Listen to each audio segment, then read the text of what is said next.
One, two. Ladies and gentlemen, welcome to the second Jacquel Culture House Hunters Foster the Sound Talent Search. Can we please get a round of applause?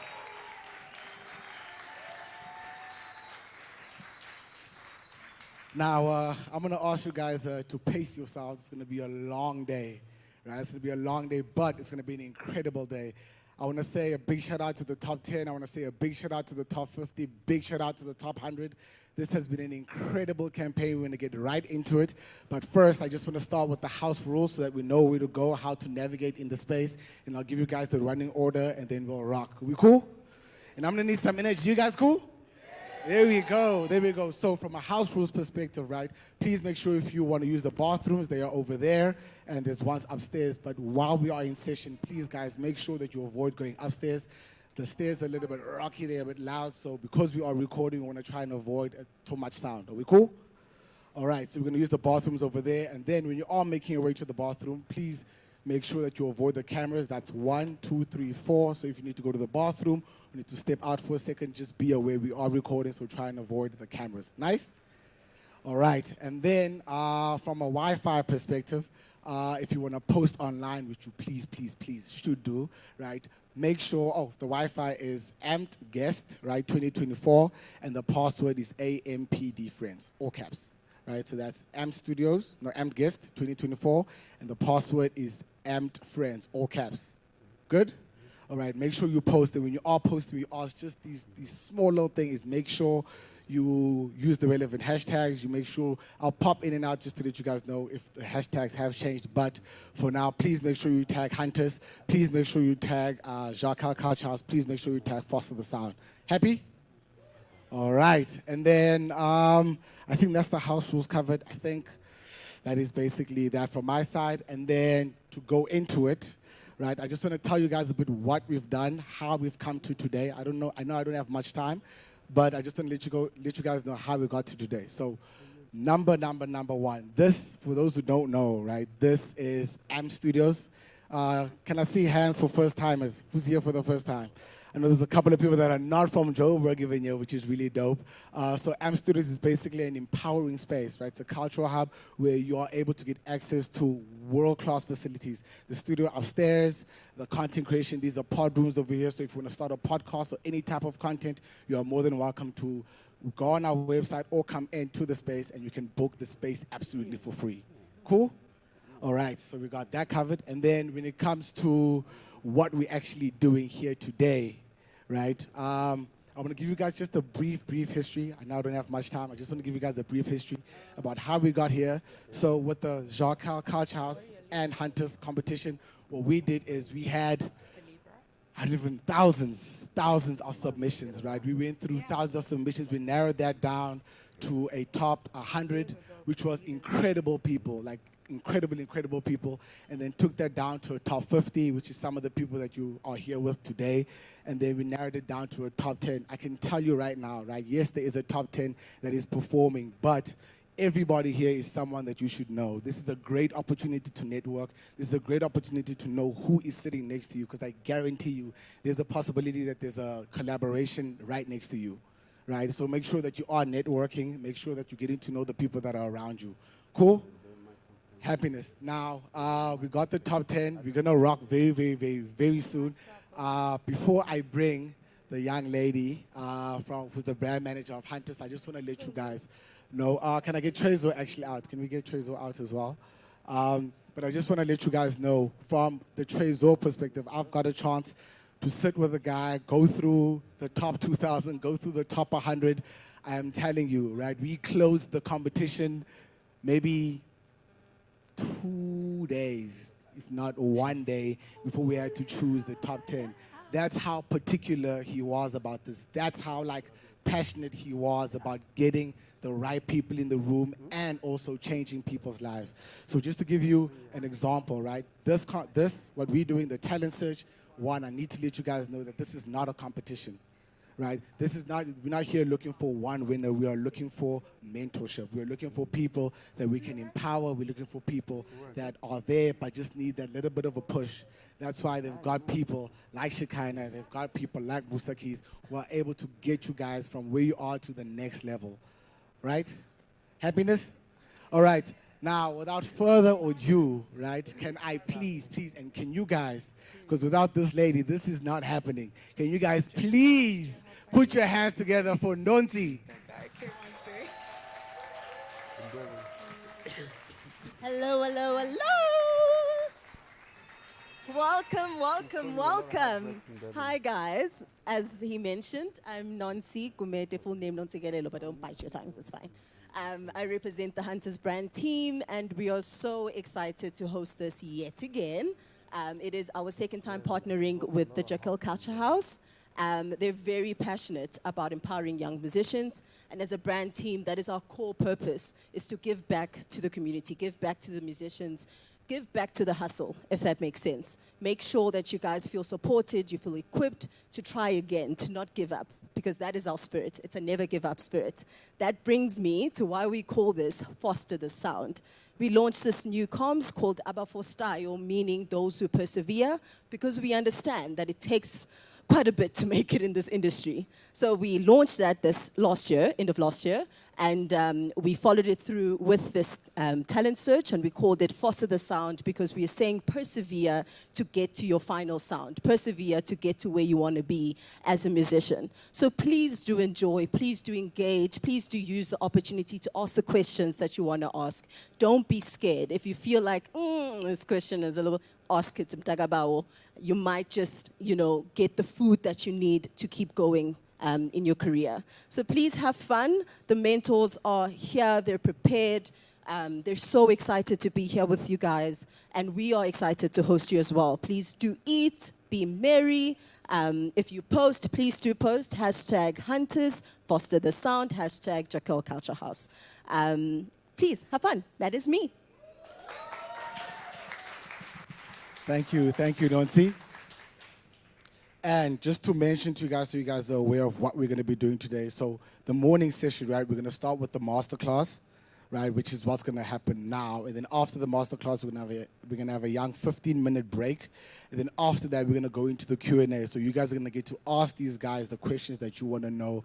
If you're struggling with anything, now is the time to get all the information that you need, right? And now, without further ado, we've introduced the Hunters part. Can we now please put together our hands for the Jacquel Culture House part, introducing the one and only Tresor.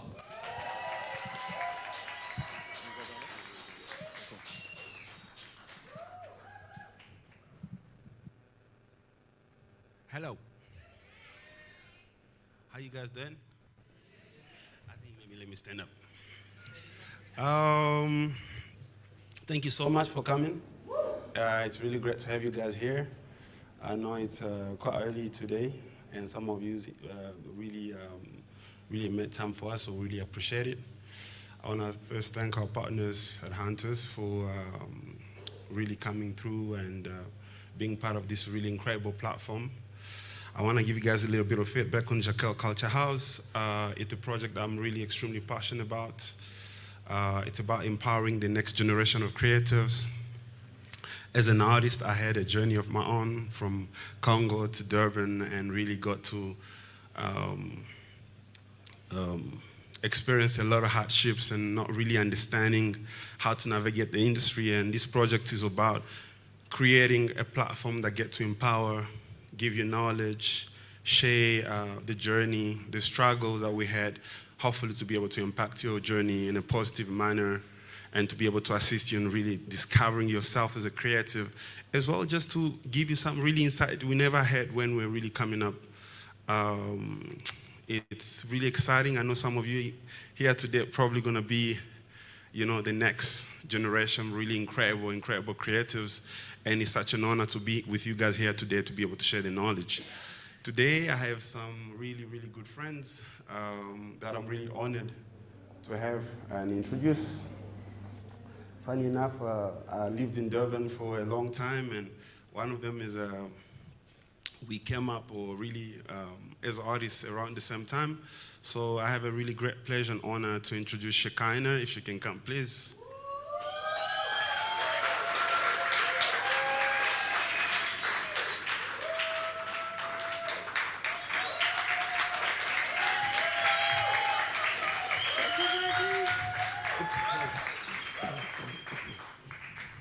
Hello. Hi. Can I sit this side? Yeah, you can. Thank you for coming. Thank you for having me. This is so cool. I did it last year? Last year? It's so good to be here with you guys. I'm so excited to chat.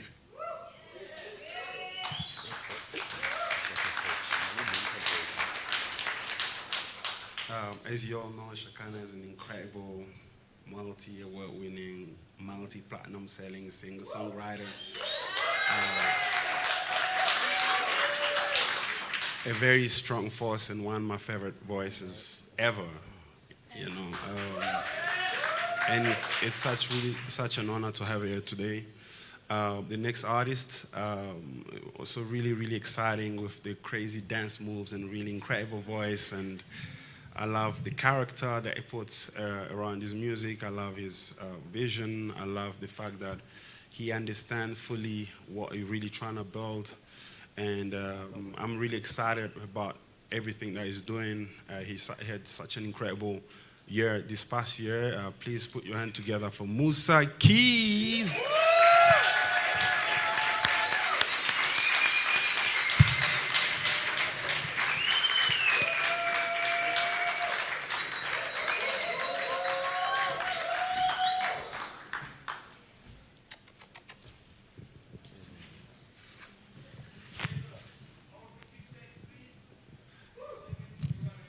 All right. Thank you.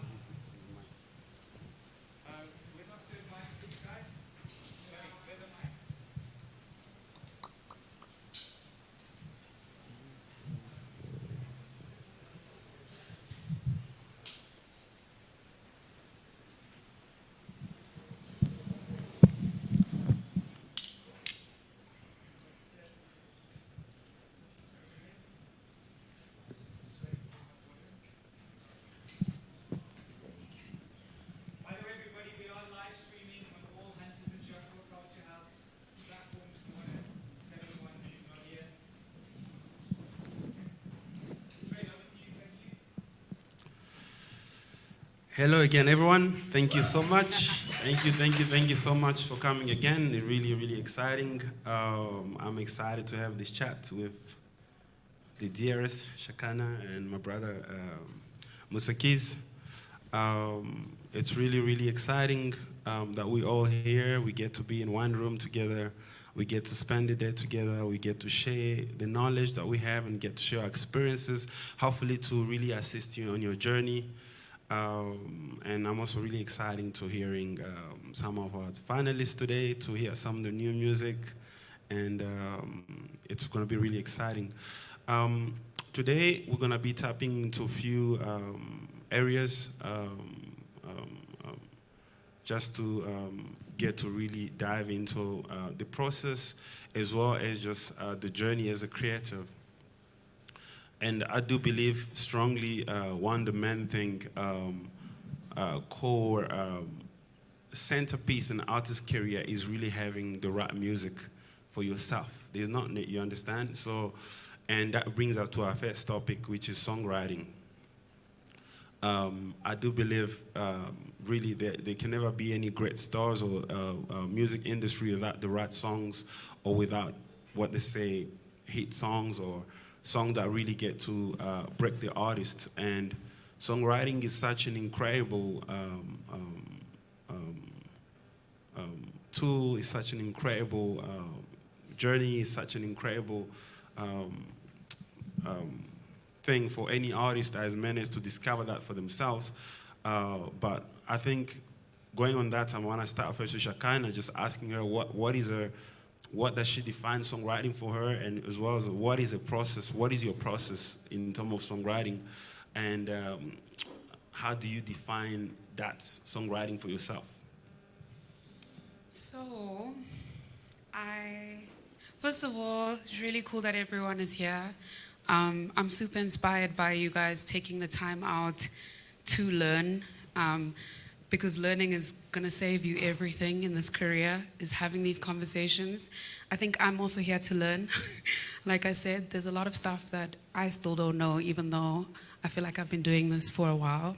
But I started writing songs because I have a very baritone voice, and I couldn't sing the Beyonce cover that all the other girls were singing. And I realized the only way for me to do what I love to do, or what I feel like I'm called to do, which is sing, and make it work for myself, is to sing my own songs. So I had to go through a journey of like always having to change the key if I was singing a cover, or if I did theater in high school, I had to try, they had to adjust everything so that it worked for me, because I sounded really good, but I didn't fit the style or whatever it was. So I started writing my own music as a way to just be able to sing and do what I enjoy.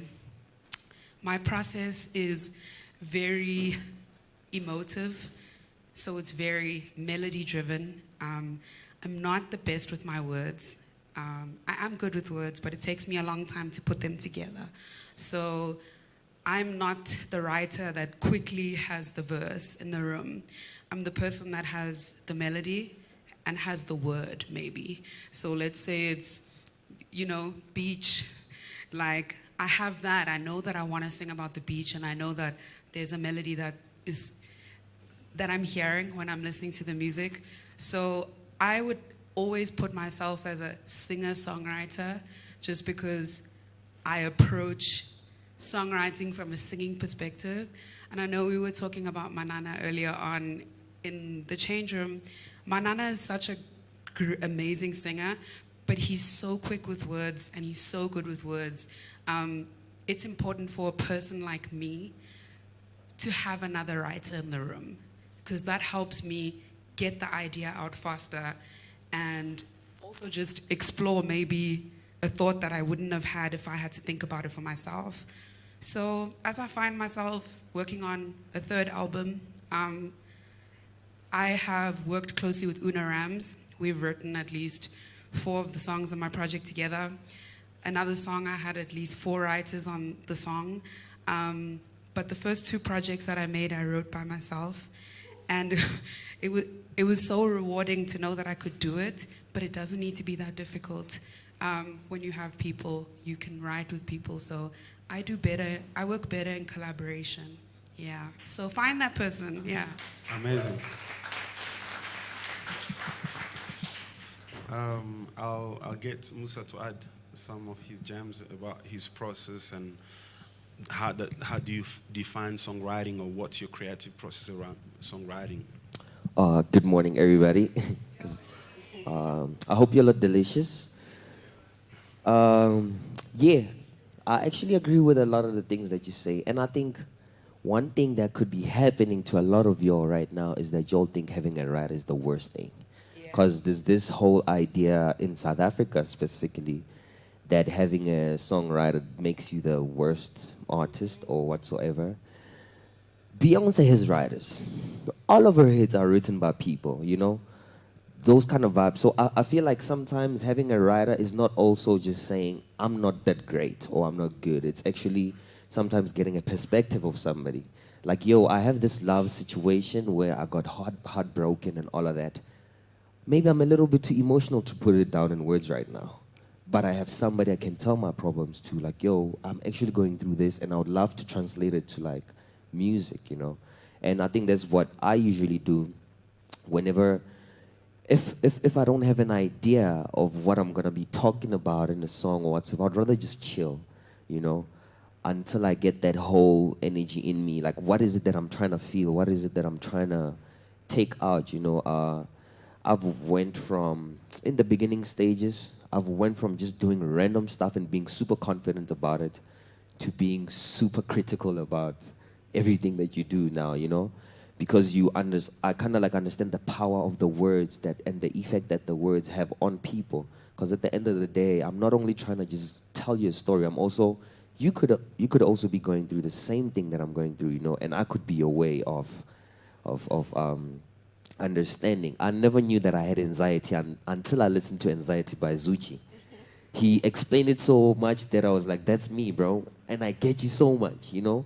And I think that's what this whole writing thing also boils down to, you know. I'm down to like having the not even perfect, but a story that can be explained so good. Crazy thing, T and I were speaking earlier about the writing process.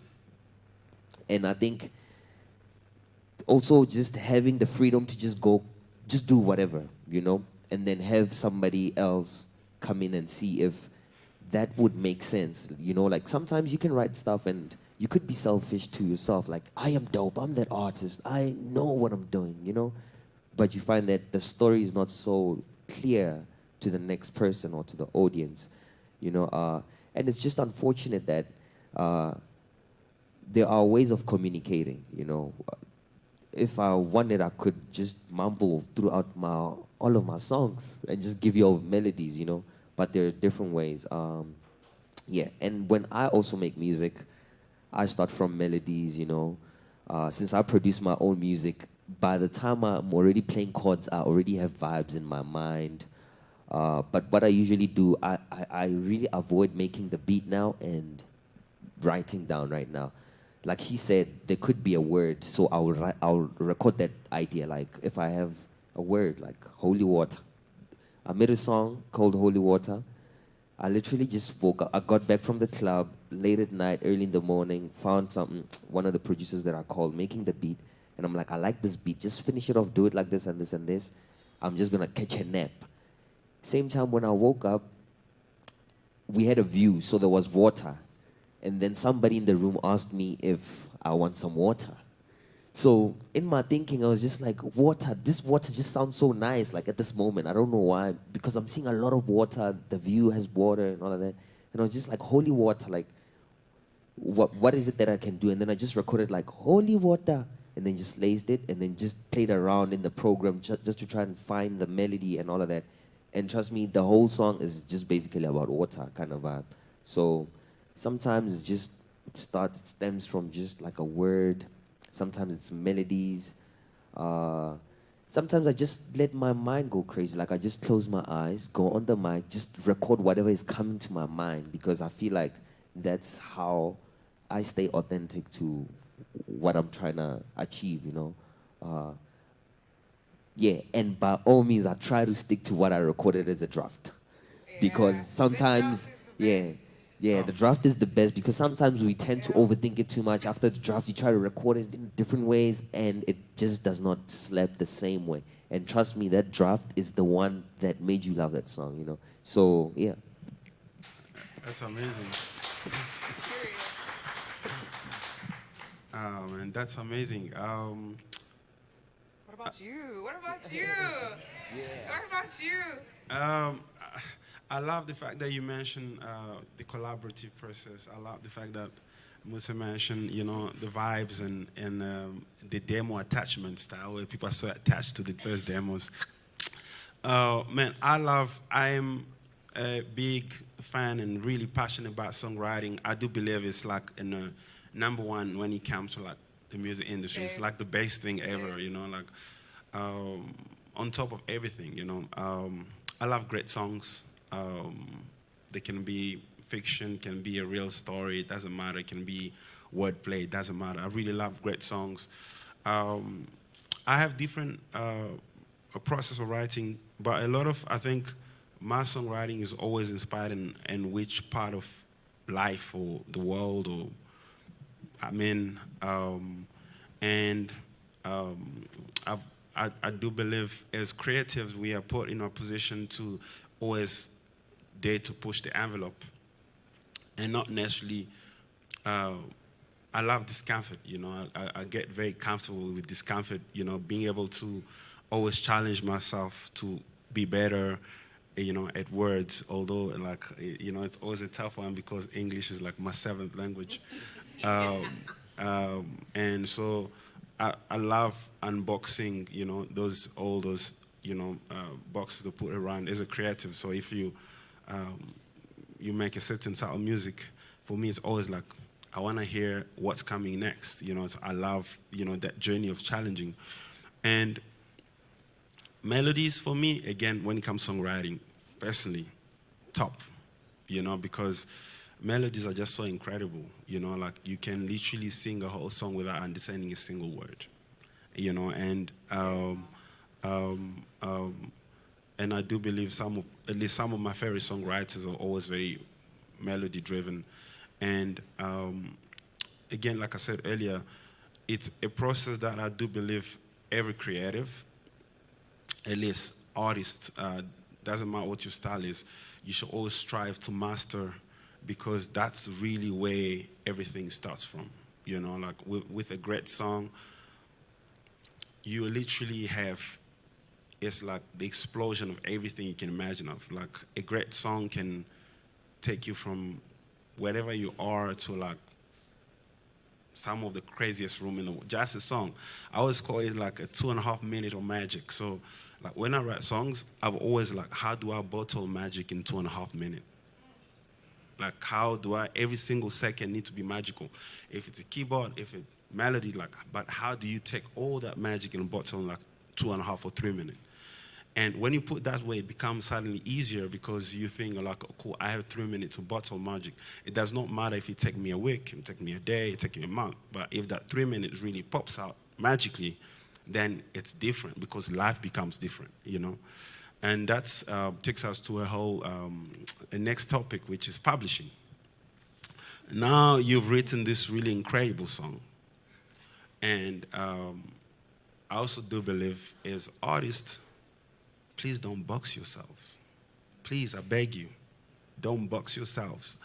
There is so much that the people, like, you'll never know how people react until you actually put it out. Like, there's so many artists. Actually, one of my friends shared a video of Childish Gambino yesterday. It just, for me, it's like, the music and the art is always about that envelope, Take that boldness and take that step to push the envelope. Don't box yourself, because people, we want that the different you, Like every single time I feel like you trying to diminish yourself or suppress yourself to sound like the next artist or a bigger artist, it really is such great waste of the greatness that is really hidden inside of you.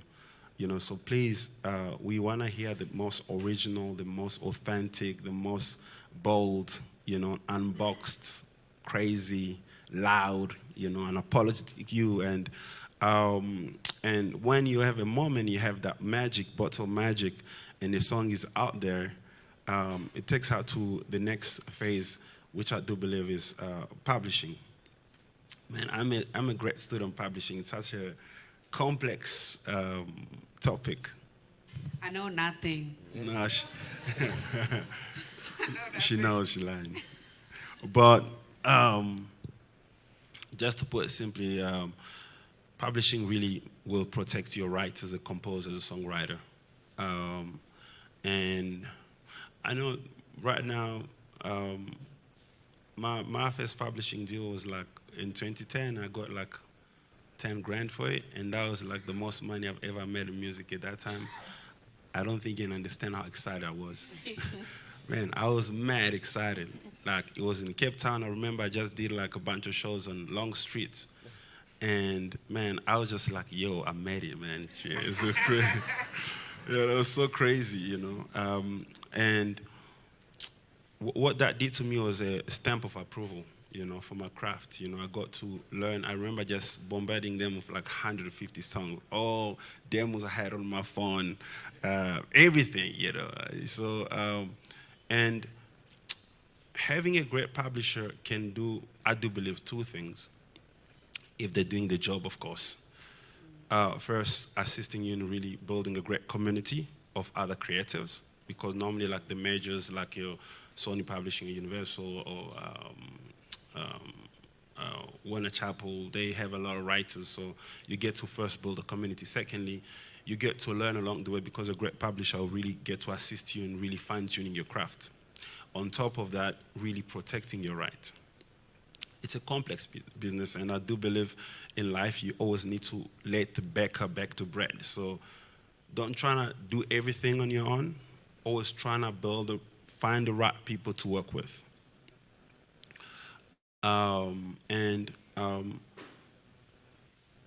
For a publisher to be interested in your work, again, I said you're going to go back. It's always start with the music.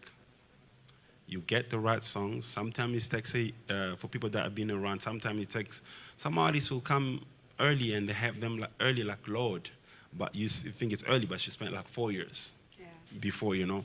Some artists will have the right people, like Shekhinah and Musa said, they have the right team around them. You know, I mean, we see it a lot on my piano. Like a lot of the time we know the songs, but not necessarily the artists. But they are really incredibly talented when they get to put things together. So the collaborative part, of course, is very, very important. But again, when it comes to publishing, man, always make sure you get your paperwork right. Get your paperwork right, and that being said, it's splits, because then you get to give your publisher, whoever is going to collect your royalties, the opportunity to be able to really capitalize on the opportunity of you having a really great song. I don't know if anything you're trying to add. In regards to publishing, I think I would say, yeah, always don't just go for the first publisher or the first person that wants to publish you. I think just know your options. What options are there, to be fair? Okay, that's actually a good question. There's a lot of ways of artists doing self-publishing. It's very tedious, really. If you got the time for it, very high likely you won't have time to make your best music. You know, I like to believe that, you know, I'm a student and I understand the ins and outs of business really, really well. But there are certain things that you just let the right people to do. We do have a lot of independent publishers, which are great locally. We do have a lot of major publishers. Depending where you are in your career, you can always do what you call sub-publishing deals or co-publishing deals, where it's a collaboration between you, your company, and them. I've done quite a lot of those. I go with majors because I love to be in London and meet the team there. I love to be in Paris and meet the team. I love to be in New York. So it's more of a network for me and access, really. You understand? So it just opened those doors that I can be in LA and be able to book a studio and not pay for it, and meet the right people and be like, hey, so-and-so is in town. Would you like to be in? So I'm like, yeah, sure. It does really. So here we have like 3 options. And I have an independent publisher, and I don't have those same options. So it's a little bit more difficult. I still get to travel and use other studios and meet people and be but it's, I think there is a bonus with being able to have access. Yes. I'll go back to where I started. Again, when you have the right song, you get to really play your cards because you have the power, right? They want your song. And please don't get emotional about business, ever. I'm being serious. Like I squeeze them out all the time. Like when it comes to business, you get to negotiate. You get the right people. We're going to speak about lawyers later, but you get the right people to help you negotiate the right deal. You don't get emotional or attached about business. I mean, you meet people, right? Right. But when you spoke earlier about the access, each part of life and business for me is like has a certain role to play. And it's a chess move. I don't make a decision unless I see a long play in it, ever. Okay. When it comes to publishing, I was with Universal for 10 years. I got out the deal. I had a transition period of like about 3 years, and I did I'm telling you confidential information, but I think it's important, but I did deals, project basis deals, and I waited for time I was gonna have the best deal of my life. So I waited until I got a big opportunity to really have great songs globally, and then I went to negotiate it. So what that did is it put me in a position where I had these songs of massive artists, and I owned them, and I needed to find the right people. So I think in a way, it's always about songs. So you wanna be in a position where you have a great song and shopping around in a really better position. And like she said earlier, I don't, depending what you're looking for, I love to have a network of people. I love to have access because I believe that opens a lot of doors and increase, of course, future earnings. Depending what you're really looking for, I'll always recommend going for people that can be able to look after you, not just here, all around the world. You can also get good deals with them. Yeah. Yeah, just to add on that, I think you are one person away from the person you want to be with or you want to work with. It's crazy that I'm also hearing your stories because you're with a publishing deal, but you feel like they're not covering certain things. You don't have so much access. You have access to a certain extent. Yeah. You're in I believe, a major publishing deal, which gives you more access to other things. I'm in a major publishing deal, but I'm still moving like an independent artist. Not because they're not doing anything, but because I'm so pedantic and so like, I know what I want. I know, like, they do suggest so many things. Yo, we have a camp with Don Tolliver and this and that. Do you want to go there and whatsoever? However, I'm still like, the way I want to build my project, I'd rather do this and that and that. But that doesn't mean that I don't need it, right? And the reason I actually got into it was for the access as well. And I think this applies to everybody, man. Like, even the biggest artists in the world can only reach a certain point. Your hand can stretch out to a certain point. You're gonna need somebody to take that wherever you can reach, and they will go further and publish it more for you.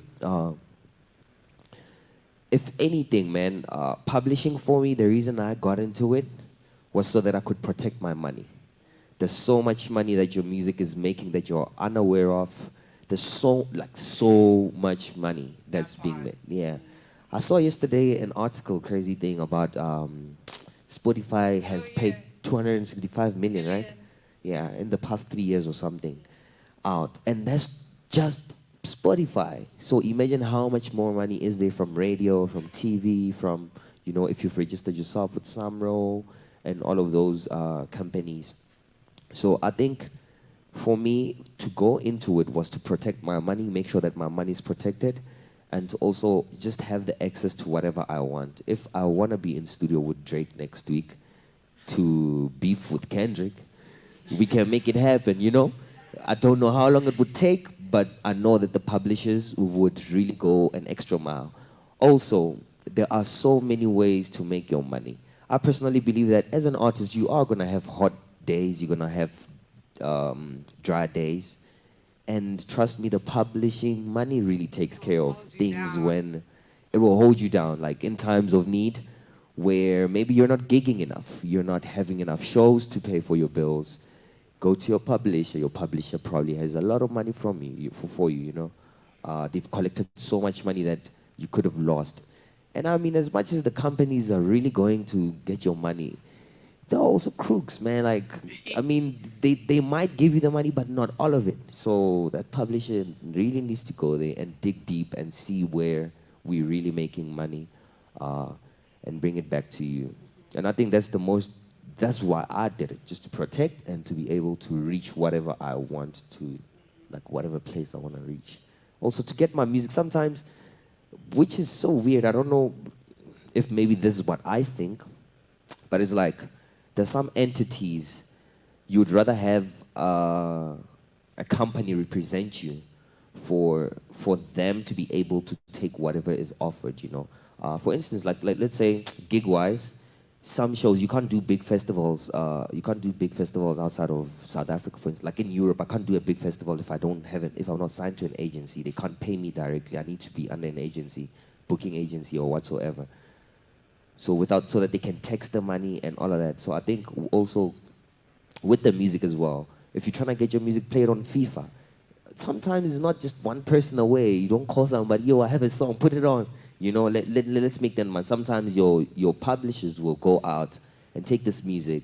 FIFA will probably submit a brief. We're looking for music that sounds like this, or we're trying to make music that sounds like this and that and that. Then they call you, they really do a lot. If you get the right publisher, they can really position you into a different place, some artists really live off publishing stuff, and not see the need to gig or whatsoever, because they make enough money from just that. So yeah. It's amazing. Thank you. Like Musa said, as a writer, as a composer, I do recommend, like, you should firstly always focus on your craft until you're at the moment where don't sign a deal prematurely. 100%. Just wait. You want to be able to really, sign something that is worth it. Again, we go back to the basic. The music. The music is where it's at. Like, there's no way around it. It's the music. And, when you have a publisher, you don't need, they'll sort out your SAMRO membership. They do all the collection. It's sorted, but they can only do that when you have the right song. Then that takes us back to, rather forward to next topic, which is, it's pretty easy topic, master ownership. And this is actually crazy that I'm gonna say this, but I'm not really emotionally attached to masters at all. I'll tell you what, even songs actually, as a songwriter, in the old time, I'm like, man, this is my legacy. It is still your legacy. And as a creative, we are very emotional people. But what you realize over time is that, man, every single time an artist like Nelson Makamo sells his painting, It's gone. it's gone, but it's still Nelson. It's put up in his house, in someone's house. The buyer says Nelson. And that's how I look at music. Music is there to be shared, given. You'll see a trend of a lot of creatives that are really going to publishers actually selling their catalog, be it masters or publishers and neighboring rights. And it's crazy because 20 years ago, 15 years ago, you wouldn't say a young artist like Justin Bieber will make $300 million selling his catalog. That for me, how you need to see, that's how far it can get. IP is a lot of wealth, like a lot of wealth. Every single time you have a great song, it could be worth millions of, like, intellectual property. Like, your ideas are wealth. So please, when creating them, put a lot of attention, a lot of care, and a lot of laugh into them, because that could be really life-changing, maybe for you and generations to come under you. That's really how I look at intellectual property. And going back into masters, like I said earlier, man, it's art. And I look at masters as marketing tool. When you have a great song, most of your income streams will come from the things we're going to talk about.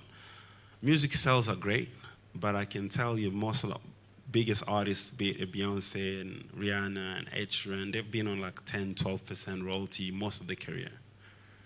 And they are doing incredibly fine, right? Depending which deal you want. So on a personal level, I've pretty much owned most of my masters, but I'm also not necessarily attached to them. I love the fact that I created the ideas. But if someone came with the right price for them, they'll get them. Because I still have my mind. I can still create more. You understand? So masters, really for me, it's simple. It's literally the physical embodiment of your ideas. It goes to radio, it's up on streaming platforms. We're going to speak about contracts later. But for me, I look at it as a marketing tool. When you have a great song, everyone speaks about you, like this young lady that is doing well, Tyler, water, everyone's speaking about the song.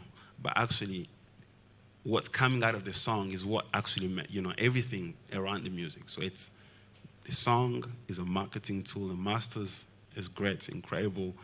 And again, we're gonna go back to contracts, but then brings us to like contract and recording agreements. There are really some really bad ones, some messed up ones, where sometimes artists get locked in for like 15 years, but basically a recording contract is an exclusive agreement with whatever party, could be a record label, could be whatever, that gives, you agree on a number of recordings. Sometimes it's albums, sometimes it's singles, sometimes it's EPs. And nowadays, I think people should do what really suits them in the journey. Some artists want to do things independent because they want to be more of a niche. And it's this, again, for me, it's the same as we said earlier, just focus on your music before you sign, because you also don't, you don't want to sign a contract too early. You want to sign it at the right time, the right contracts, with the right people that will be able to like push you enough for you to make your living and earning from everything else around the music. They get to get a percentage on the masters, but you get to get endorsement deals, brand deals, live shows, tours, movie, acting, whatever. Like, you get to do everything that you want from the music, So when it comes to recording contracts, I would say at the beginning of your career, try not to do anything crazy. It's a rule I do one project deals, but only because of the journey, of course, I've had. It's a saying, and I've always switched between companies depending who's gonna give me what at what time. First album I did with Sony, second album I did with Universal. I said for the third, then the fourth I left. So it's, so again, do things that will serve your journey, and you can only be able to create all that when you have the right music and you're in a position to be able to negotiate better terms. So again, we go back to the first thing, it's just music, man. Really, like, music is really what's gonna set you up. I'm gonna let Shekhinah dive into a little bit into recording agreements and what's the experience and what advice she has for them. Masters are so interesting. Like I said, I'm learning, so I might forget you guys and be zoned in. I think it's interesting that you find that you're not attached to the masters. I needed to hear that because I'm very attached to my masters. And I love how you say that you still have your mind, so the masters can go, and that's true. Your thoughts and your ideas are gold. They are worth more than any number you can put to them. And I think you saying you always have your mind is like, I don't know if it's the feminine energy in me is like, yeah, but I might not always be here, and my masters are just something I want to leave behind for my future children. My masters are something that I want to always stay with me and my family, but that's just different ways of working, and I think that goes into the emotional, don't be emotional with business. I'm very emotional when it comes to business. And I think that's why I have people around me that can balance that out. But when it comes to contracts, I really love what Tresor is saying. I think if you can also do the same thing, if you can do one album deals and go where, because the thing about labels is their teams are always changing. You stay the same. So you go to a label, you like so-and-so because so-and-so works so hard, but then Universal takes him. So now you're stuck with somebody that you don't connect with, doesn't connect with your music. It's just a job for them. So I think that what Tresor is saying is gold. And I think it's our industry. Remember that. We set the rules. We don't have a union. There's no rules. So it's our world. And if you want to give them one album and they say hasn't been done, it's been done. It can happen. And I think I've been in situations where I've just accepted what people have told me as God's truth. And that's not the way. So I just want to close off by saying, if you can do one album deals, that's perfect. You change, your music changes. Next thing you're doing piano, being signed to a certain label might not work for you if you're doing this genre.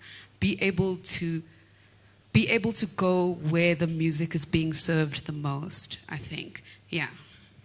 Just to add again, thank you so much. To add what you're saying earlier,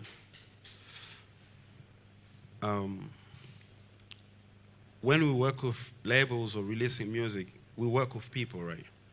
I'm a firm believer also on top, when it comes to business, man, before money on crazy advance, I look at human capital. I look at the people, like the people around. Like, I don't care how much money is on the table.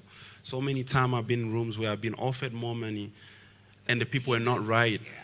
So I was like, this does not sit well with me because anyway, it's my money, I'm gonna pay for it.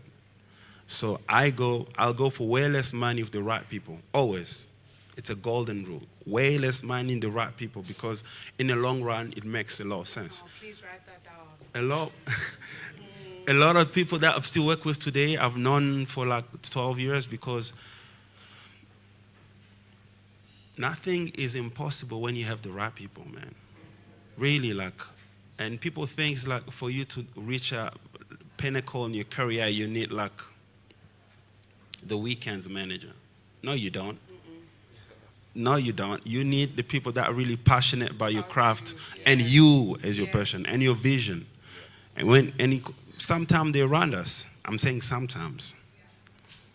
It's not always, but sometimes they're around us, you know. I mean, you guys have seen how Shekhinah has done really incredibly well, and her sister is involved.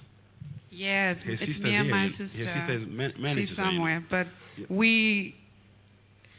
I can tell you now, I put my sister above any other professional person that I've worked with. She's pulling her tongue right now. She's so childish.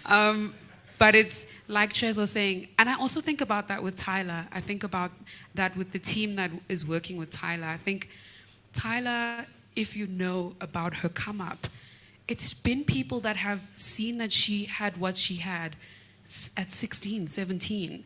And it's not, she didn't need to go to America to do what she needed to do. She needed people to continuously believe in her talent and what she's doing and mold that and be there by her side. So I love what you're saying, because that's how I picked my team. That's how I signed my contract, was purely based off of the people. Did they get me? Did they get me when sometimes I take too long to finish a project? They understand my process. They help me. They know when to apply the pressure, when not to, and they care about me. But as things change, it gets a bit weird. So I don't know what my point was. Don't give me the mic again. Basically, we were talking earlier about her sister. My sister. Oh, yeah. She's great. She's great.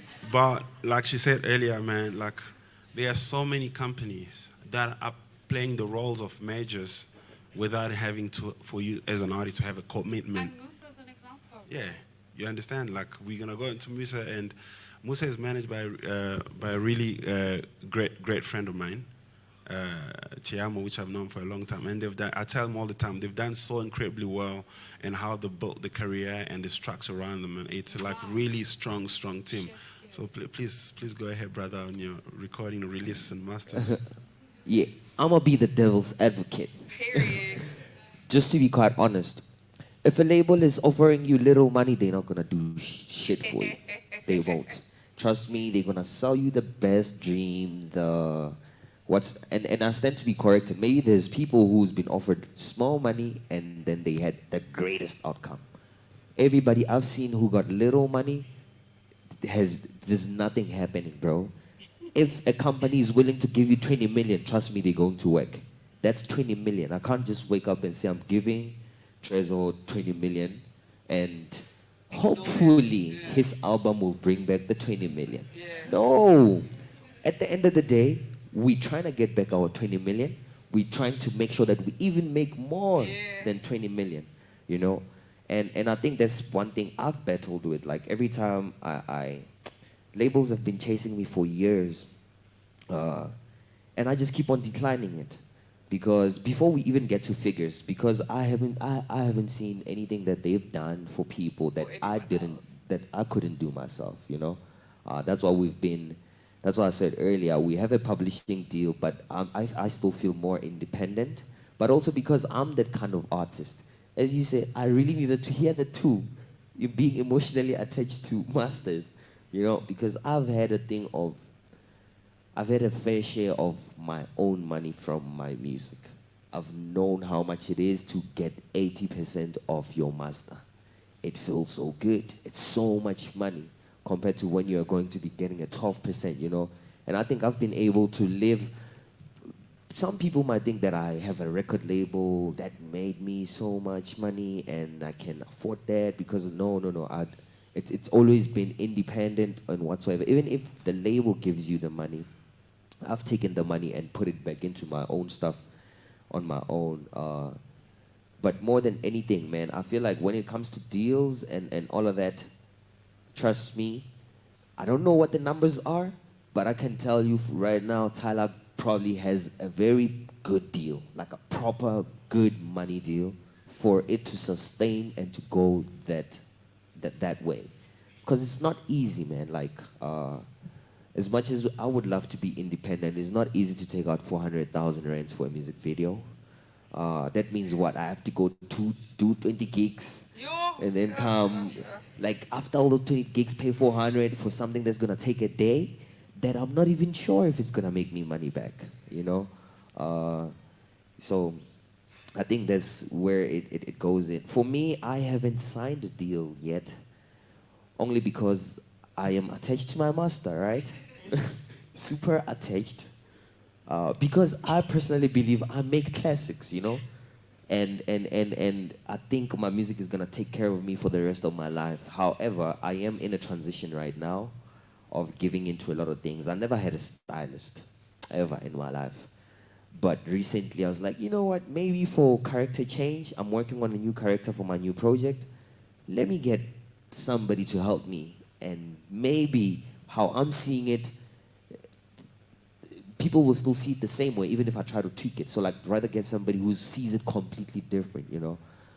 And I think, which is where I'm at a point, even if I do take a deal, Tiamo and I have been speaking about, we taking a project deal kind of thing, you know? I don't want to feel like I'm held down, you know? I really want to feel free in my music, because I'm sure even with a project deal, I doubt they would even put pressure on you, you know, unless if you're taking a year after they've given you millions of rands, you're taking a year to deliver the project. But I mean, in most instances, for me, right now, I am willing to go into it. However, I won't lie, man, it just feels so uncomfortable. Coming from a very independent background, it feels so, Yeah, it's unnatural. like, it's not natural. It does not feel right, because still, even when I wake up being signed, my mind will automatically tell me that niggas better be running around right now. Because now, I think the only reason I would also want to sign is because I want to now exercise myself as an artist. Being independent makes you do so many things alone. For you to shoot, you come up with the concepts and all of that. For whatever you do, you need to be hands-on. And I like what you said earlier about having lawyers and stuff, you know. Sometimes it's okay to just learn about that thing and know, just so that you don't get ripped. Yeah. But being a part of it, imagine now you want to sit down on the computer and check how many times your song played on Metro FM. When there's somebody who does that for a living, they know how to, they probably even have a much more simpler system to check, you know. And that on itself, which is something I'm still struggling with right now, there's so many things that I'm trying to exercise on. I don't have a big enough team. We don't have a big enough team to be like, yeah, we have those people doing that and then those doing that. So sometimes we have to actively go do certain things. I've been sent songs to complete. I've taken months to complete because I'm always on the road. On top of being on the road, I'm also working on my own strategy for the next project. On top of that, I'm working on the music itself. On top of that, I'm working on the image for the music. On top of that, I'm working on, I'm trying to think of what deals would make sense for my project. What deal, you know, like trying to make sure that everything creatively connects, you know. Because sometimes you can be in these deals. The reason I'm also just so head on to it is because sometimes people, they can put you in deals, and because they're making money and all of that, but you find that it's not connecting to you as an artist. You know, I've done so many deals, campaigns and all of that, but I was struggling to deliver. You know, I would give them the best content. For them, it's the best. Like, yo, best artist to work with and whatever. The only problem is that it took me so much time because I did not connect with the brands, you know. And it goes back to what they were saying. Having a team that really understands you, how you position yourself, and all of that, because it really goes a long way. You find that you're more immune to chippies instead of hunters. No shade, hunters. We love you. We love you so much. But it would be so, it needs to feel natural. If anything, whatever I do as an artist, I want to feel natural. I don't want to feel like I'm going way too out of the thing. Like if I'm promoting a shoe, I don't want to, if it's not a shoe that I would wear on a normal day, I'm not doing it. You know, I need to feel super connected with it. And that's what I think it comes in with having the right people around you that really know that this guy doesn't like drip batus. You know, he'd rather get that and so and so. So let's rather put him in a position that's gonna do that. Because at the end of the day, you're not trying to be an artist that's also suffering in the things that you have to do, because they are bringing you money. You know, Oh, deep. if anything, I want to do things that, as much as it could be bringing me money, it needs to be something I can live in and enjoy doing. You know, I don't want to be depressed, man. Like they sending you 500,000 every month, but you're so mad every time you have to shoot content.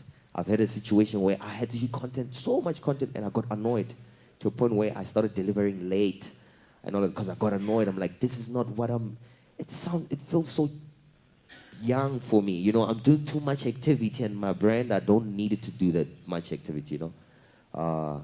But yeah. Yeah, No, I feel thank you so much. Really appreciate sharing the experience. I think to close on that topic, like I said earlier, you know, you can't have emotions around business, and I learned the hard way. You know, I do believe we are so blessed in our current times that we have so many options. Locally, you have your Africa, you have Platoon, you have Empire, you have a lot of distributors. You have really so many options if you're not really going independent. But most of my deals, my career has always been licensing deals, where I produce the music, license the albums, and they've done what I believe wonders. So there's a lot of options. I'm not close to signing a direct deal if it's gonna make sense, but so far none of them have made sense yet. But I'm not close to it. If ever it does come to a place where I need to offload the masters, it's gotta make sense. Because I look at it, you know, it's an investment, it's IP, and I look at it as what will grow more in value. You understand? You know, I mentioned Justin Bieber earlier. At his age, is like, I don't know, 28. You know, if you sell your catalog for 300, very high likely by 35 you can make ridiculous amount of money if you make the right choices. Can I, just to be the devil's advocate again, I don't think it will ever make sense. It's business. It's not going to make sense because either way, in business, somebody got to get ripped, unfortunately. You have to be, like, unfortunately. Sometimes, but you gotta have the right lawyers. You can have the right lawyers to help you get a better deal. Correct. Not the best. I mean, hey man, I received also contracts like yesterday, literally, right? And I looked at them, I'm just like, this does not make sense, no, in any way. But in business, like if we're looking at it in a business way, it really makes sense for them, you know? For sure. Hence, they really thought it was brave to say you're gonna get so much from whatever you're making. You know? You must also understand, I think naturally, like I'm talking about music business, the numbers need to make sense for everybody. Yeah. It's just how life is. That's how it is. If everyone walks happy on the table, walks out happy. In fact, everyone should walk out unhappy. That's the best deal. Ooh. Yeah. That's the best deal. Everyone is squeezed out. Yeah. No one is getting the best. Everyone is squeezed out. Yeah. You know, that's, you know, so I like that. there's a lot of companies you need to check out. You can check Shamrock, you can check Hypnosis. These, you know what's exciting for me? They live in the future. You take IP, you take masters, and they get to be treated as commodity, like shares. That for me is exciting.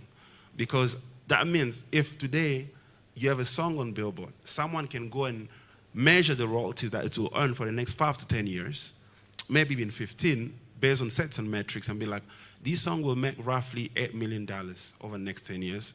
Therefore, there is enough risk, so they take certain percentages of risk. We can be able to pay $5 million for it. Now, remember, I know we have 10 million left, so we're gonna get into other topics really quickly, but remember, there's a lot of risk. Artists are very reckless most of the time. Your catalog might not necessarily survive those 10 years. Right? So that's a risk factor. So for me, I know in 10 years' time, if I work with a certain amount of money today that get given to build, a very high likely I'll overperform the royalties I'll get. Do you understand? Yeah. And at the end of the day, that song will still be my song. I'll still perform it. 100%. You'll still see my credit because I wrote and produced it. Until they say you can't. But you those are part of clauses, you know. It's quite a long thing. Those Contract. are you. That's why I say, like, man, I can tell you. Last year, I'm thinking about selling now. No. Hold on. I'm not. By the way, I'm not advocating for selling. I'm just telling you the opportunities that I and the rooms I've been in and the things I've experienced. Man, I come from. Justin Bieber is a great example. I come from I come from the street. So being in certain rooms and understanding things, it just opened my eyes to a lot of things. And this we can talk about later, but please look at yourself as a business. You're creative first. But secondly, look at yourself as a business. Always. Because you create assets that are really very valuable. And that's going to take us to the next topics, which is we don't have that much time, but it's really easy. The music that you create, one of the biggest cash cow or avenue that brings a lot of money is always live shows, endorsements. And for you to get there, you've had the music is, let's say, assume you've been signed. You're going to need to have the right marketing team, the right PR team. And it's very important, guys, to have an identity as an artist. I'm not just talking about sound identity. As an artist, you need to be somewhat an identity. You feel me? You get it? If you don't get it, forget about it. You gotta have an identity, man. You gotta be the fresh you, the coolest you. Like, you know, and it's a growth journey, you know, like when you can afford it, you're gonna have stylists, whatever. But in my early days, man, I was just putting on my fedora hats, whatever. I'm like, this is the cool things I have, you know what I mean? So, and that's what goes around PR and aligning, you know. Funny enough, my earliest ever brand partnership I did with Ray-Ban and Masterclass, and that's before I even released my first single. I just wrote them a long ass email. I'm like, hey man, this is what I do. I think it's pretty cool. You guys should be part of my journey, though it based out of Cape Town. That started in 2013 until it just ended like maybe last year. And it happened because I just started building this really incredible thing around and aligning with brands and things is part of an artist's career, which is really, really important. And this project, incredible project, Culture House, and in partnership with Hunters, is a testament to that. It's really about aligning vision. You gotta always find people that align with your vision. I know we have 5 minutes left. It's been really great to have you guys here, and we appreciate the time. And from my side, the main thing I really want to leave with you guys is, man, once you have the music, where you're really going to build at least your wealth is going to be from everything but the music, everything else. Live shows, endorsement, whatever. So, but it always starts with the music. I mean, you guys understand what live shows is. But when you do your live shows, man, again, identity, make it special, make it magical. I don't know if there's anything you want to add before we close in terms I of think live shows. Musa should add it because I feel like he's in his bag when it comes to live shows right now. Yeah, I think marketing, branding is like after your music is done, that's number one. Because that's what's going to sell the music. You know, sometimes people don't like your music because it sounds good. They like your music because you look good.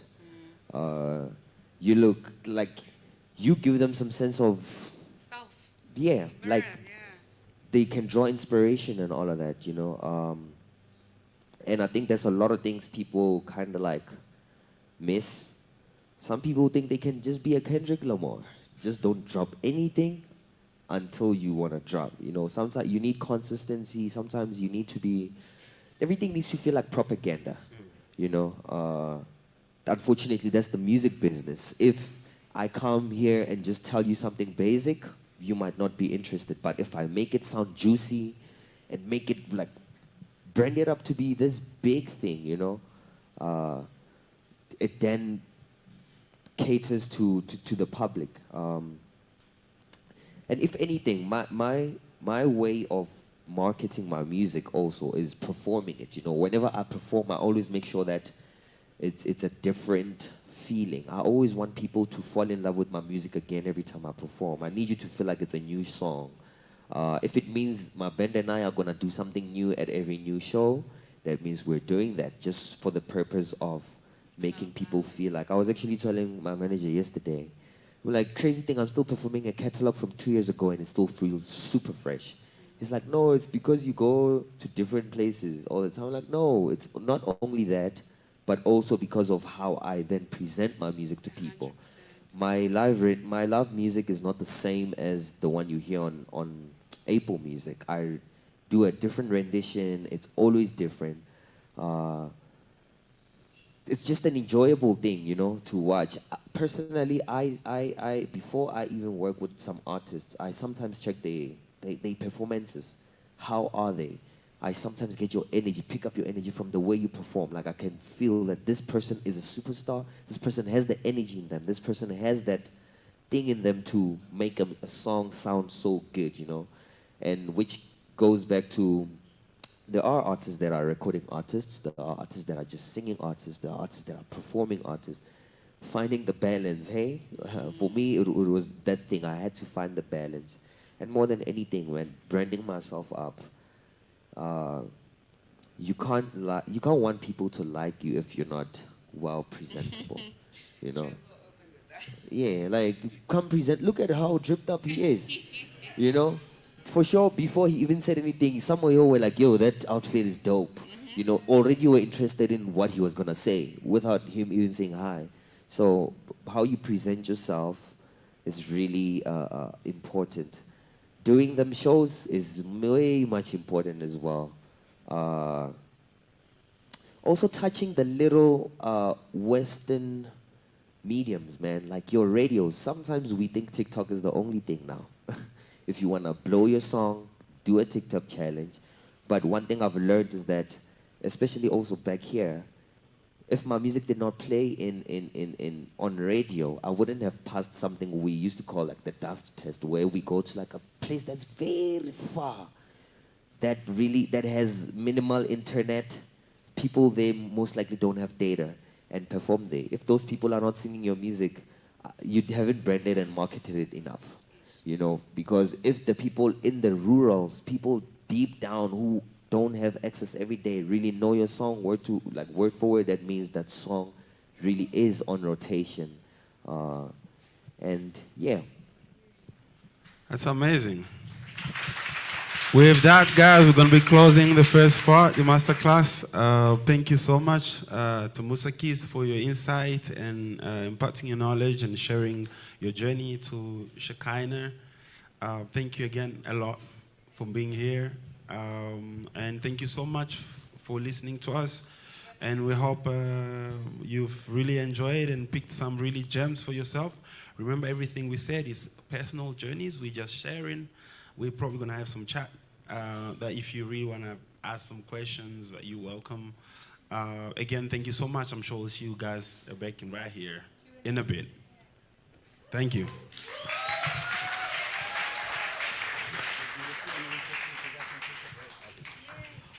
There we go. So guys, what we're gonna do is now we're gonna jump into a break, right? Just a young 15-minute break. You guys are able to grab some drinks.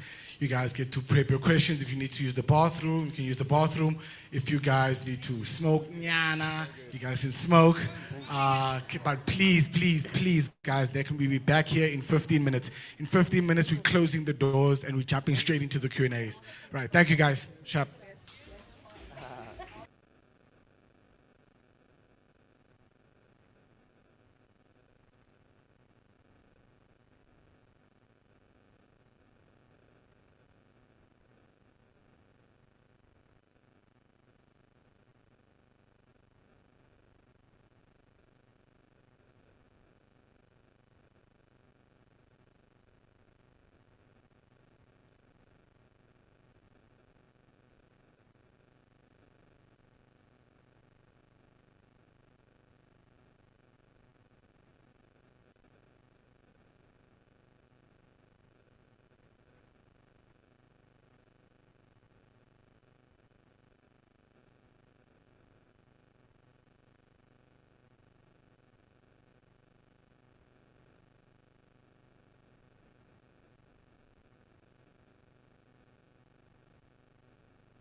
Slim.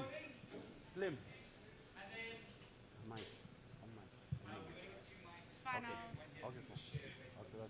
Don't forget to also be clear about who you're asking the questions of. And then when you're ready, we can go. And then let's give a round of applause.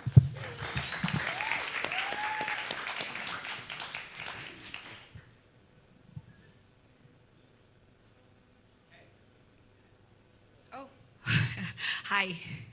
I'm so excited. I feel like a child in a candy store. I'm just like, first of all, thank you to AMPD for this. Thank you guys for coming through. What makes you guys so special is that you guys all have distinct sound. No one sounds like you, no one sounds like you, no one sounds like you, which is such an inspiration for us because, you know, in this day and age, there's a lot of do the same thing, do the same thing, do the same thing. Now with me, my name is Nyeleti the Star, the Chocolate Queen, Chocolate oozing ooh. And just before I get to my question, I host an event. It's called Heartbeats. It's centered around mental wellness in the entertainment industry. And I came up with it through sessions like this, where we talk about publishing, we talk about this and that, but we hardly talk about what we're going through mentally, because we've seen so many people die, succumb to this, succumb to that, because of, you know, the industry and its struggles. So I sing and I rap, right? And I've been told a few times I need to undress or I must shake what my mother gave me and this and that and this and that. Now, because you guys have such different sounds, how did you each know that this is the sound that I'm going with and this is the sound that works for me personally? Anybody can answer. Sonic identity. I love that topic so much because that's gold, and I think every artist, it's really encompasses everything about the artist. You know, personally for me, I wanted to incorporate elements of my journey. I grew up in Congo. I traveled the whole continent. I've lived in South Africa for the longest time. I've been fortunate enough to travel the world. So I collect all those experiences in sounds and stories like collectibles and box them to make the music. So that's why you get to hear experiences of Africa and South America, sometimes really pop top lines. I just really, personally, I just box my experiences in sounds and songs. And I feel as a continent, we have such a diverse landscape of sounds, you know, from West, Central, and Southern Africa. Man, by the way, shout out South Africa, man. For me personally, it's the best musical country on the planet right now. Like the most authentic, the most original, the coolest, like ever. I'm not being biased because I live here. It just amazes me every single day. And as an artist, for me personally, like I said, I box sounds from my journey, but also I feel like as an artist, you always strive to bring something fresh. Please be bold. Don't ever, ever, ever not be bold and think out of the box. And, you know, from experimenting and fusing sound always comes something really, really beautiful. And again, I said, just be comfortable feeling uncomfortable when experimenting. You know, it's okay. It really is fine. Like, we wouldn't have some of the most incredible artists and sounds today, or even the log drum, without experimenting. I think for me, I started from like religiously binge watching Abza the Smalls vibes. Like before I kind of like blew. It was like before COVID. So Scorpion Kings was either Scorpion Kings or nothing, you know, kind of vibe. Before every other like artist emerged. So my everyday go-to thing was like whenever he would drop something or if I would hear something or go live, I would want to watch it. But for me, it was to hear where the sound was going, because I could hear that Amapiano was just really consistently growing. It never sounds the same. Drums keep on getting better and better. Musicality keeps on getting better and better. So I used to binge watch until I got to a point where I was like, when I made the music, I was never satisfied because I felt like it does not sound as good as Gabza's music, you know?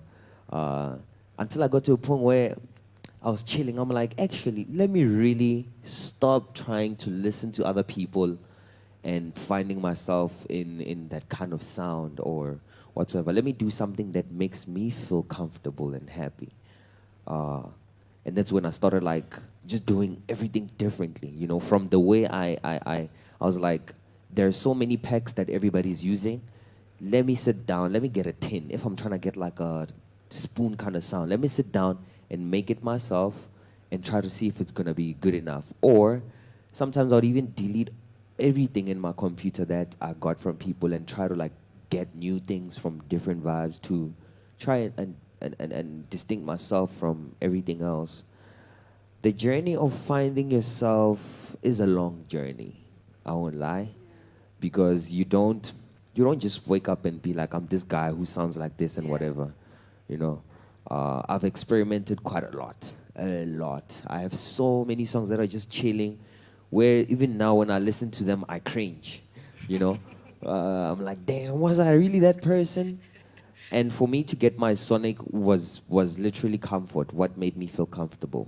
What felt so easy for me to do? You know, not thinking that sometimes we really do mess it up by thinking how many other people are gonna like it. You know, instead of like, is it something that's really? I mean, some people. Good enough, God has blessed me with the ear to hear proper music, you know, and I believe that my ear is pretty good. Like, I can hear a song now and I'll tell you that's going to be a hit kind of vibe, you know. I don't know how that happened. It just happened. So I think that also played a role in me having the trust in my sound as well. You know, like relearning myself. If anything, I always try to challenge myself with every project. This new project, I'm a full-on vocalist, like in all of the songs. Like in other songs, I was comfortable being just a producer and just not doing anything. In my previous songs, I would literally chill in the studio, tell them, no, let's sing something like this. Let's talk about this. They'd sing, no, don't sing it like this, sing it like that. I'll direct everything. Like whatever I would do, I would probably just tell them to do it. All I just needed was their voice. But it got to a point where I was like, I think I found what I sound like. I found there are certain things that you say whenever you sing, or maybe how you introduce yourself in a song. That's your identity. Like, I don't know, whatever you say, you know. That's where you start learning that, oh, damn, this is something I love. And crazy enough, you're going to start hearing the same thing over and over in most of your songs. And I feel like that's where you start realizing that you found yourself in some sound. So, yeah, but more than anything, I don't think I have a specific sound because I'm constantly changing myself. Every project, I always want to sound different. But that's evolution. Yeah, that's evolution. That's evolution. Yeah, it is. And crazy thing, all of us are working on projects and all of us have new music that's not normal to us, you know. And I think that's the whole point for me where I don't, after I found myself, I'm comfortable. Finding myself, how did I know that I found my sound? It was when I was comfortable with whatever I did. So before, I would be so uncomfortable because I'd feel like it's not good enough. It does not sound as good as this person, does not sound as that and that. Until I got to a place where I'm like, this actually sounds better than all of their music kind of vibe. So, yeah. Yeah, I think mine is very similar. I love what both of them have said. For me, it's what I grew up listening to. We were many different types of people in our household. Some people were listening to Kwaito, some people were listening to Britney Spears, some people were listening to Tamia. So I like to put in what I love, and that's a eclectic genre, like eclectic taste. So I like to be pop lyrically, like Tresor said, pop top line. I like to have a soulful sound, so more of a soulful tone. And then I also like to have an R&B rhythm. So I like to just do that because that's how I grew up, in a household where we all listen to different types of things. And then I wanted to agree with what Musa was saying, but I can't remember. Thank you guys so much. Sorry, Yeah. you have to also be honest with yourself, like she's always honest. Yeah. That's the most important thing, like in music, you know, we tend to not be so honest with ourselves just so that we can try and get it right, you know. Sometimes you can write a song and you feel like that hook does not sound like it should be you. Yeah. You know, that doesn't mean you're not so great. Maybe your the way you sound sonically is just not so great to be that, but you can get somebody to do it again. But yeah, being true to yourself.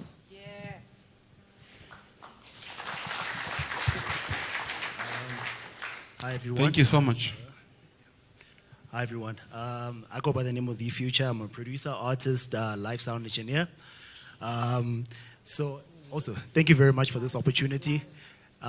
It's great to hear from you guys. So I just have like two quick questions. One, how did you get to a point of allowing other writers in? On a personal level and also business level, because I think in SA it's constantly being drilled into us that SA is small, SA doesn't have money, so people are very afraid. The moment you start thinking about introducing other people in, then they're like, but you're not gonna make money, but you're dropping your 100%, but you're dropping your 50%. And that really like takes down the standard of music, because there's amazing people who shouldn't be artists, but are amazing writers. There are people who have amazing voices, and I think that really, so how did you guys, on a personal and business level, like get to the point of allowing other people in? Okay. That's a beautiful question. Yeah, right. I'm just gonna go at it. As a creative, writing, making music is very sacred to me.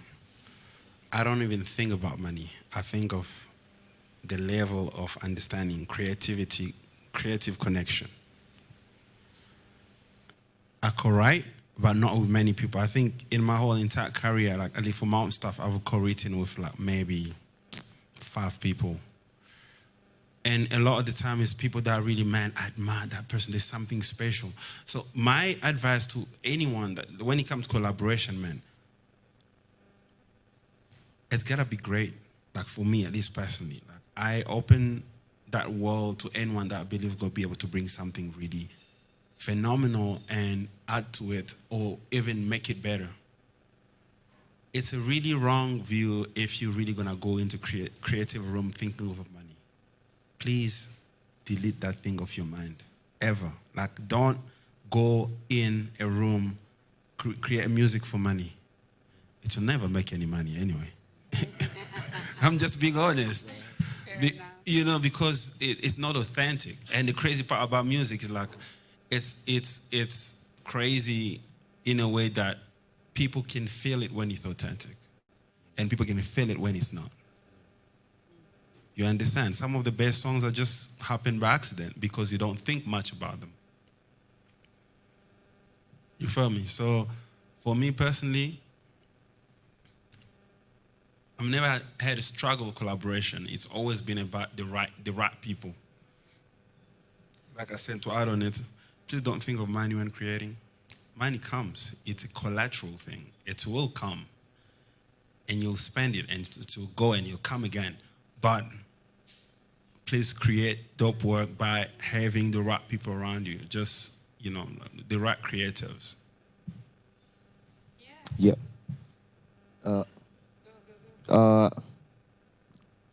On that, also like you see, I've seen it on the internet before, where they're like, no, when you get into the studio and then pull out the papers and agreements. No, it does not work, honestly, because music is not just us and putting logic together. We are feeling each other. It's energy, it's spirits, it's everything else but papers. We're not trying to see, when a musician comes to your house, they're not trying to see papers. They're not trying to be serious. We're there to try to express how we're feeling. So sort out that paper stuff after the song is done, before dropping the song and all of that. Never be in a position, if anything, whenever I call artists to my place, I never put them in a place where they feel like they're at work. You know, you'll get in, if you want alcohol, I'll give you alcohol. If you want whatever makes you feel so comfortable. We once had a camp this other time, and we were kind of like fasting. But it was defeating the purpose because I was hungry and thinking about food all the time, you know. You trying to be in the space of creative, like you want your creative juices up. If food makes me bubbly, then I have to eat, you know. But then now coming back to the writers thing, I think also it's also an uncomfortable barrier that you need to get over. as an artist, because sometimes you might feel demotivated, you might feel less of yourself, because you might feel like maybe I'm not good enough to take out the product. That's why I need help. You know, like there's so many things that come with, especially if you're very strong, you have a strong character as an artist, you know, like you're so confident. When it comes to things like that, where people have to really help you, especially in your creative stuff, it really gets out of hand. So how I do it, if I do call a writer, if I think I'm gonna feel uncomfortable with them giving me the idea, then I'll record melodies and call them and say, let's turn these melodies into words. So that in some type of way I can feel like I'm still original to who I am. It's not somebody just coming here and giving me an idea and I'm just lacing it, you know? And I never think, like he said, I don't remember ever like thinking about money whenever calling, right? Or like those are things that we sort out later, man. Like we get in the studio and make the best music, you know? Because now we already talking money, I'm paying you, the song is not what I wanted. Or what if the combination was just not the best? I don't like it. I don't like you anymore. But I'm there. I had to let writers in because there was a demand for music, and also this is also the first project that I've ever like sat with. Okay, last project I had 2 writers. Manana wrote on questions, and I Love It Here. But it got to the point where I was creatively stifled. So I needed to be around people that could help me get out of my box. And that is worth more than me making sure I serve my audience, is worth more than me having all the royalties. So that's why I decided, Shek, write with other people. It'll be fine. This music is not to serve a financial purpose. It's to serve the people that need the music. Yeah. Just to close on that point quickly, with great moments in your career comes a massive demand of innovation. Man, if you've had a crazy moment with your first album, yo, the pressure get worse and worse. Yeah. For yourself as an artist, so you need to be more creative. Why would you want all that pressure on yourself? Yeah, share it. Like, why don't you just get to really work with really incredible people when you have access, you know? And, you know, to make you even more comfortable, there are very, very, very few people, most of your favorite artists, if not 99%, barely write 5% of their songs. 5%. And you know what? They're still so dope, man. And you guys adore them and you love them. And that's what art is about. As an artist, you can be a vessel of people's creativity or you can be a vessel of your own. It doesn't really matter because at the end of the day, the fans win. And that's really what matters. It's never just about the artist. You know what I mean? Yeah. Sorry guys, just a quick announcement. Please make sure that your phones are on silent. We're hearing phones go out, so please make sure your phones are on silent. So my question to all of you, obviously with social media becoming so increasingly popular, a lot of artists are encouraged to have a huge presence on social media. How do you guys incorporate that into the artistic style that you each have? I don't know if I'm making sense. Yeah. Yo. Why did you do that? Yo, that's actually a cool question because, you know, that's when, for me, I fight back.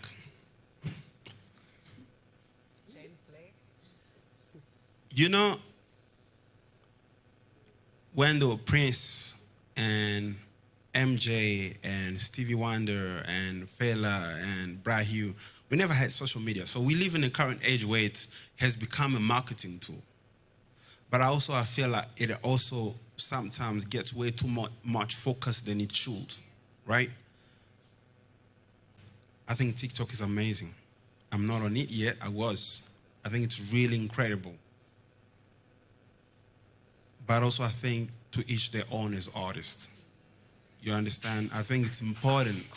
It's important to understand that not every artist needs to be a social media star. Frank Ocean is not. Daft Punk is not. But those are some iconic artists of our time. You follow me? So for me, it's like it goes back to our first topic earlier.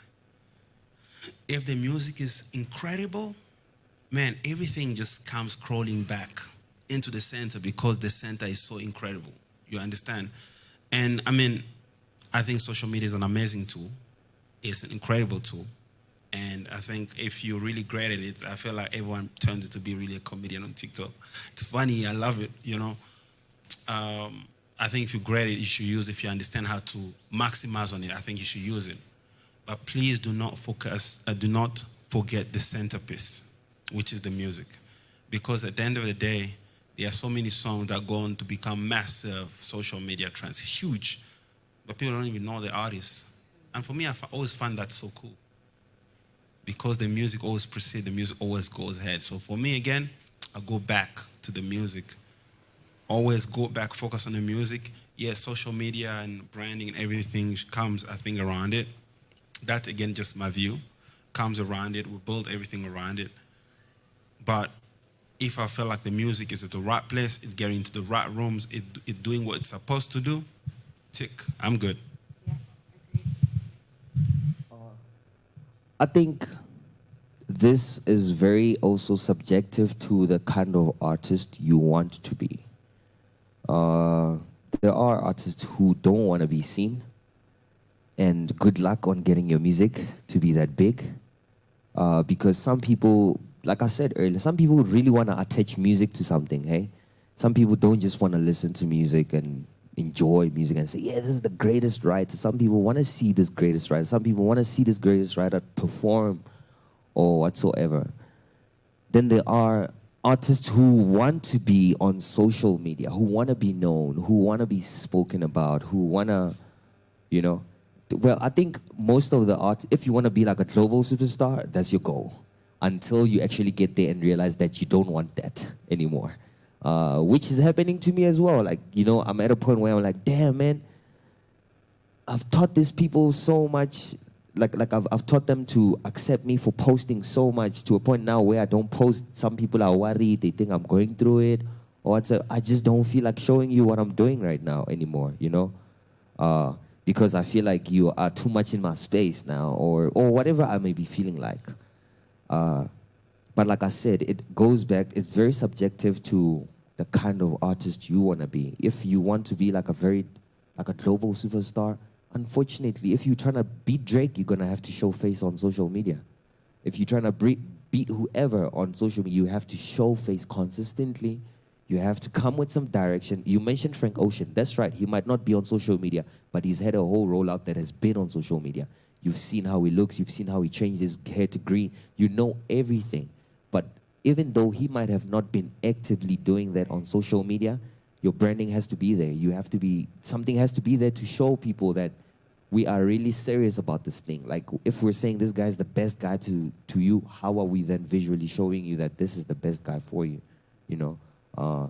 So yeah, like if when you want to be that silent underground guy, great. You don't have to be on TikTok. You don't. But if you want to be that and that's not part of your character and who you are as a person, unfortunately, you're going to have to learn, you know. I have artist friends. I have artists that I had to also bully out of being a shy person into being very vocal on social media, being active, because sometimes when you really come off aggressive, that's when they like you. For example, Shibishid, he had to come off super aggressive social media, be so loud for the whole country to know him, you know. There's probably there's a lady from Limpopo, Wamanyalo. What's her name again? Pleasure Utamanyalo. She's not the biggest person on social media, but she's so huge in Limpopo, you know. It's two different people. She really understands that, I want to be very known everywhere. I need to be actively on this social media thing. She's like, as long as they playing my songs at the weddings, I'm cool. I go there, they sing the songs, I'm cool. That's what's cool with her. And unfortunately, that also sometimes affects your bank. Yeah, because why am I paying you $50,000 if I don't even see you on social? Like, there's no value. How am I putting 50,000 rands to your value? So sometimes you kind of have to prove value as well through visually showing people that, yo, if I'm charging you 100,000 rand, yes, man, I have shoes that cost so much, you know, kind of a, yeah. Yo, I hate social media. So, but there's two ways of doing it, you know? Like, whatever you do, you have to do it your way. I'm not going to have a dance challenge ever. You know what I mean? So it won't be a dance challenge that I'll be doing. But I will sit with people and try to put together something for social media. But really, I wish I didn't have to.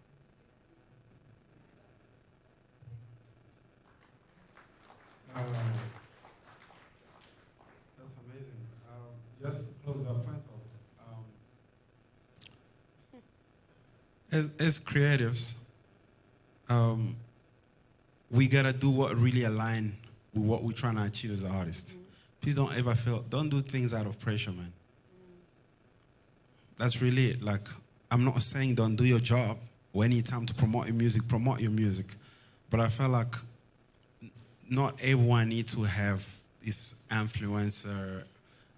I feel like just be real, be who you are, in the most incredible form, and I think everything aligns.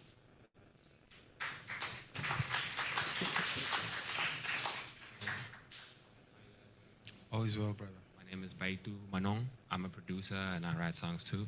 My question for you guys is like, how do you guys like deal with like, you know, sometimes like I guess creatively being in a slump or like, you know, having a block where it feels like, yo, I'm not in a space where I want to create music. Maybe like, you know, sometimes you can go to the studio and like create even if you don't want to, but then, you know, there's times where you're like, nah, I don't want to do this right now. But then obviously like you have the demand or like you have to like push your career forward versus like dealing with real life or like even just like other challenges that you might be facing while you pushing your career. Yeah.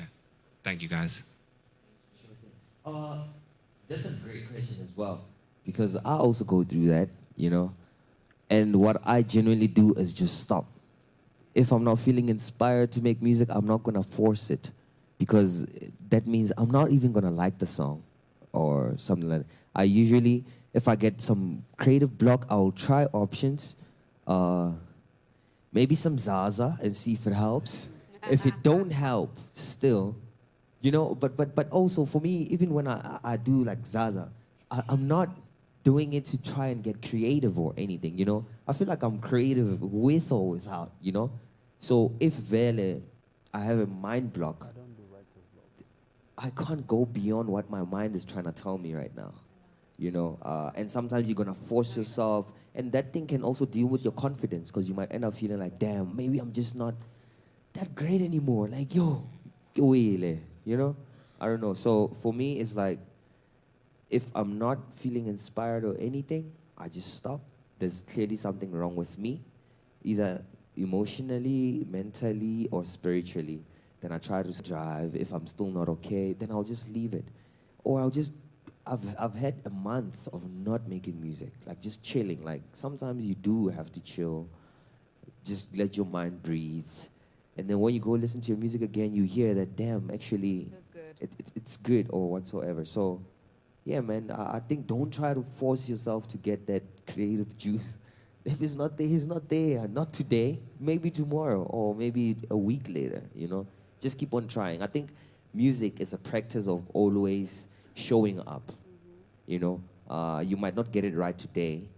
You might not get it right tomorrow, but always keep on showing up. Show up, show up, show up, and try to do better all the time.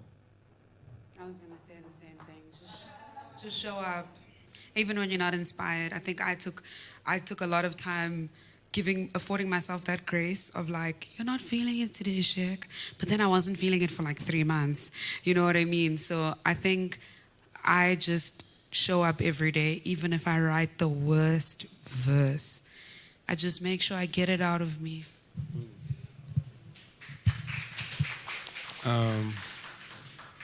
From my side, I come with tough love. So please take it, you know. Let's go.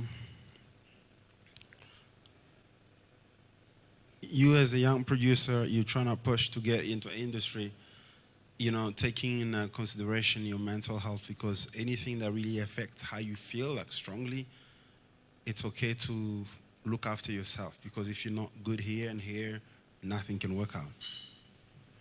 But some days, you need to push yourself. You have to. Brother, you have to. Like, you have to push yourself.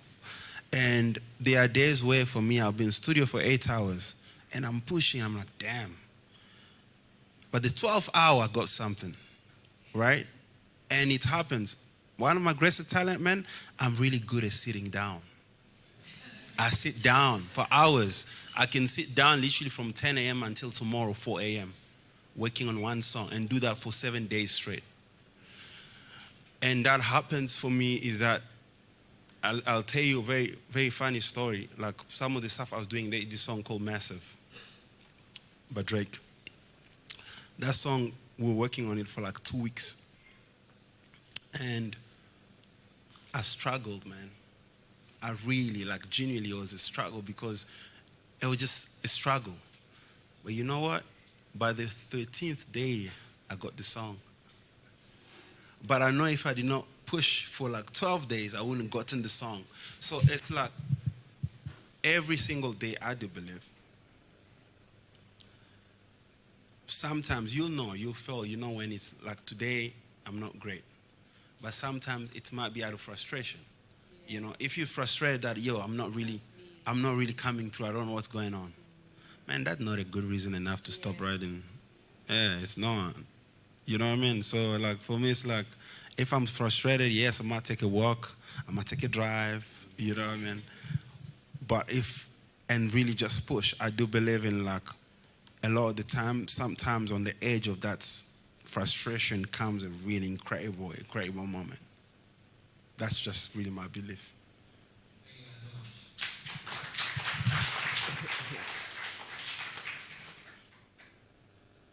Okay. Hey, everybody.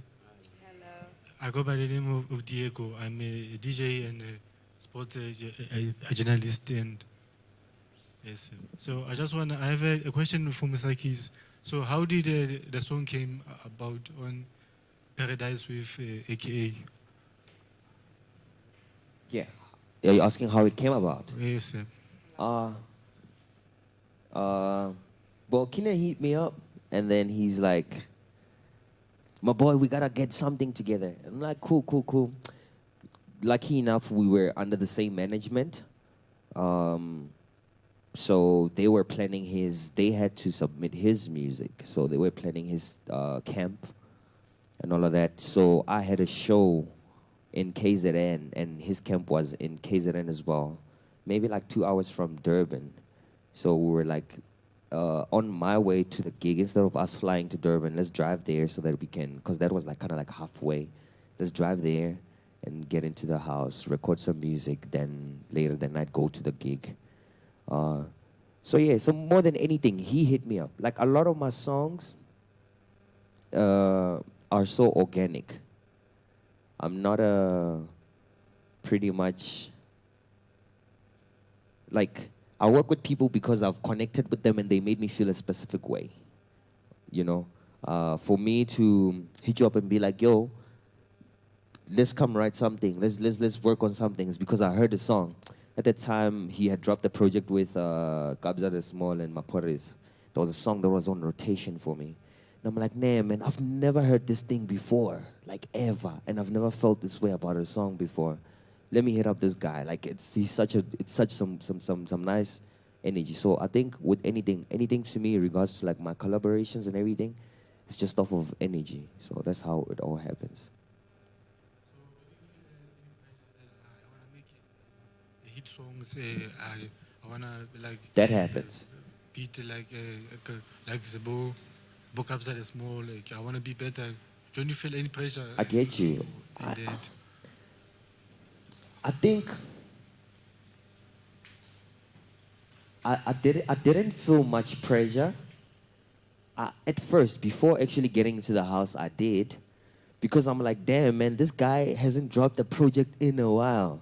So this is probably gonna be a very big project. So that means everybody has to deliver. This is where the critics are gonna come in. Like, the megas. They'll tell you we did not need this person here.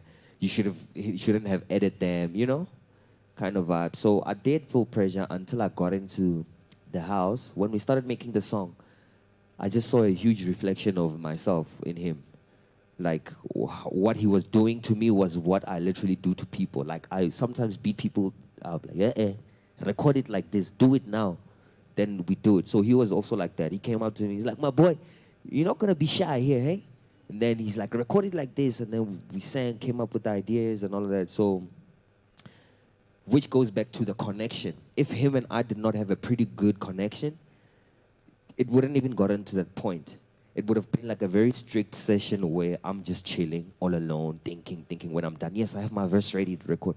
But we were so cool that even mid-recording, he's like, you're recording bad stuff, man. Not now. Not now. Get your voice ready. Go get some tea or something. Let's play FIFA, you know? And I did not take no offense in any of it. Because I then also tell him, like, nah, I don't like that verse. I don't like the way you did that. Let's rather do it like this, you know? So it also came from just him and I just having that good relationship. And him liking me so much just gave me confidence, you know? Like, yo, this guy could have called whoever. But he called me, and on top of that, he's constantly reminding me that I'm dope. He's constantly telling me why he likes my music, you know? If anything that he always said whenever I'm with him, he's like, you know why I love your music? It sounds so delicious.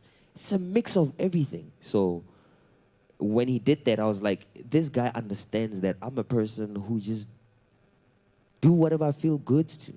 Feels good for me, you know? So, yeah. But there is pressure. The Davido collaboration had more pressure. Yeah. Hi, guys. Yeah, so my question to you guys is, like, since all of you guys are great performers, because I've seen you guys perform, like, how do you choose someone to play keys for your live band or for drums? Because, like, for someone like me, I play keys, like, I specialize in live performances, but so I want to know, for someone like me, how do I get to, like, play for people like you guys, like, great performers? You play keys, huh? You play keys, huh? Do you want to play keys? Hey, man, like, a lot of the time, really, it's environment and understanding. You know, I've had most of my bands, guys I've known with probably 7, 8 years, you know. It's connection with the creatives, but they're also really incredible musicians. And here in Joburg, man, they're incredible live musicians. So, brother, you gotta hold your weight. Yeah. You one of them? I wanna hear, bro. I really wanna hear. I'm down to hear.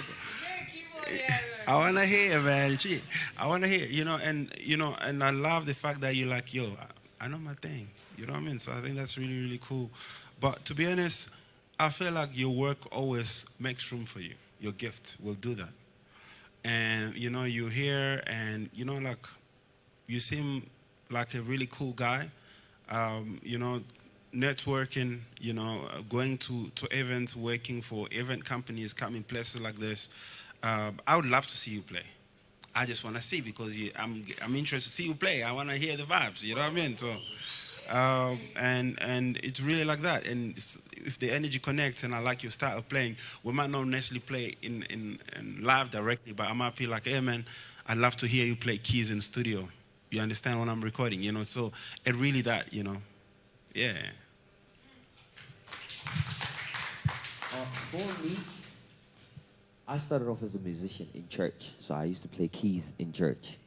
So even after church, I then went to go play for artists. But I think for me, how it worked is because I just had a pure spirit, and I just had a lot of confidence. So I would just hit up people. Like I would literally just text, like go on DM Flame, yo, I'm a musician, this and that. I want to play for you, whatsoever. And then I sent him a small clip. He didn't reply, and then I sent somebody else the same text who happened to school at NSA. Apparently the guys were at NSA rehearsing, and then he managed to go in there and ask them, yo, there's this guy I know, we can maybe be your band and whatever. And then we rehearsed and all of that. And then I played for another artist as well. I played for KLY. I've played for artists, right? Before actually being an artist as well.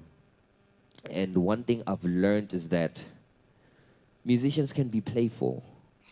super playful, because that's something I'm also facing right now. My biggest challenge in selecting my band is having people that are too playful. Sometimes they move away from the music, you know. I've had a band before. I don't want to mention it, but y'all can check out this other performance I did with at homecoming event. That's not the best performance I've ever given with a band. It's the worst for me.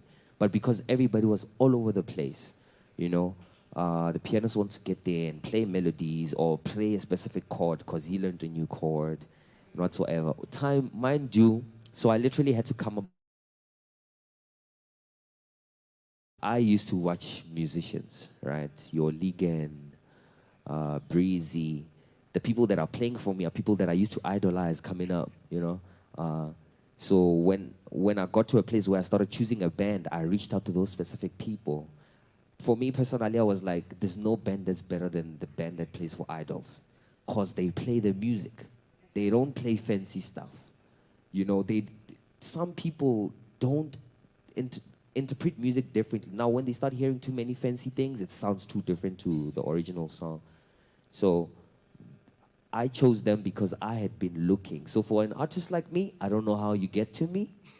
By spirit, hopefully one day I hear you play and I'm like, damn, I actually like that, the way that person plays. But I've simplified my music now. I've pre-recorded everything. If I needed additions of keys, I've pre-recorded it. I only travel with 2 people, a bassist and a guitarist, because they know how to stay in the music and not disrupt my music. So my advice to you is stick to the music. You can be fancy, bro.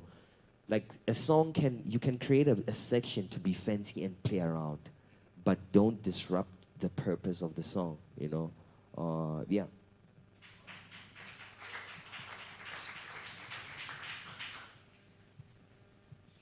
Oh, and upload a lot of your content.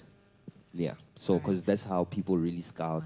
That's how I scout for pianists and all of that. I always like actively like go on socials, see if I meet someone new. Good day, everyone. Firstly, I'd love to say thank you so much for this opportunity. I want to say thank you to God for I made it to the top 100. Thank you so much, Mr. Tresor, for believing in me. Thank you so much, Mama Shekhinah. Like, I can relate to your energy. You're such a lovely lady. Keep it up. I love you. Thank you so much, Mr. Musa, for your style. You inspire me so much. Now, my question is, how do you stay grounded? How do you still remember where you are from and to where you are going? Because I know there are temptations. By the way, you look cool. Thank you We'll so just much. say, it's like, I would love to even hear more because of how you look. You're just very distinct, you know. Yeah, you get it. Thank you so much. Yeah, you look so cool. How do you stay grounded? I guess it's in personality, really. Like for me, I feel like as an artist, naturally, but you know, a lot of things come with music. When you have a moment, there's quite a lot of noise and a lot of not really nice noise that comes through, right? And sometimes people lose sight of what's really important. I do believe you should always focus on your fundamentals, your most important things.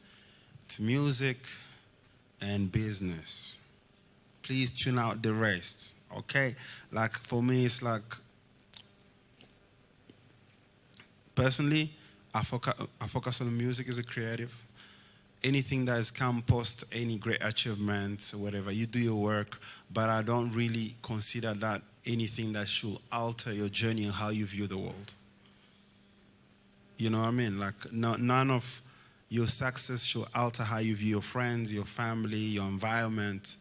You know, when I say humility, I don't mean you need to be a walkover. I'm just saying you just need to please stay human. That's all. Just stay human. Yeah. I watch a lot of podcasts. I spend a lot of time with my family. I exercise a lot. Yeah, and I stay with my friends, people that knew me before. I have friends from high school. They always keep me grounded. So yeah, I just like to keep people around me that are good for my spirit and not too good for my ego. Yeah. I think that to sum that up, it's being wholesome. Do wholesome stuff. When you're an artist, you don't have time to do wholesome stuff. You're like, there's so much time that you have to be in your element, to be in your, always be ready to pose, always be ready to do artist stuff. And that can, if that's your everyday life, you wake up to that, you sleep to that, that can really kind of stir you away from reality. I've had times where my life, my job would basically drown me. All I live is being this person, and I'm just like, damn, I don't want to be this person. But I had to do wholesome stuff. I had to have the realest people around me to constantly remind me, Sometimes when I'm outside, I'm always speaking English, right? But I know when I'm with my boys, we always vernac it out kind of vibe. That already keeps me grounded. It's like a lot of people don't know how I even sound like speaking vernac, Some people, whenever they hear me speak English for the first time, like, dang, you sound like that? Like, what the hell did you expect me to sound like? So certain things like that, it takes out a realer character for me. I feel so home, I feel so wholesome. Yeah, I think doing a lot of wholesome stuff as an artist really helps a lot. Like really switching off that superstar button kind of vibe and just be wholesome. Being real to yourself, and yeah.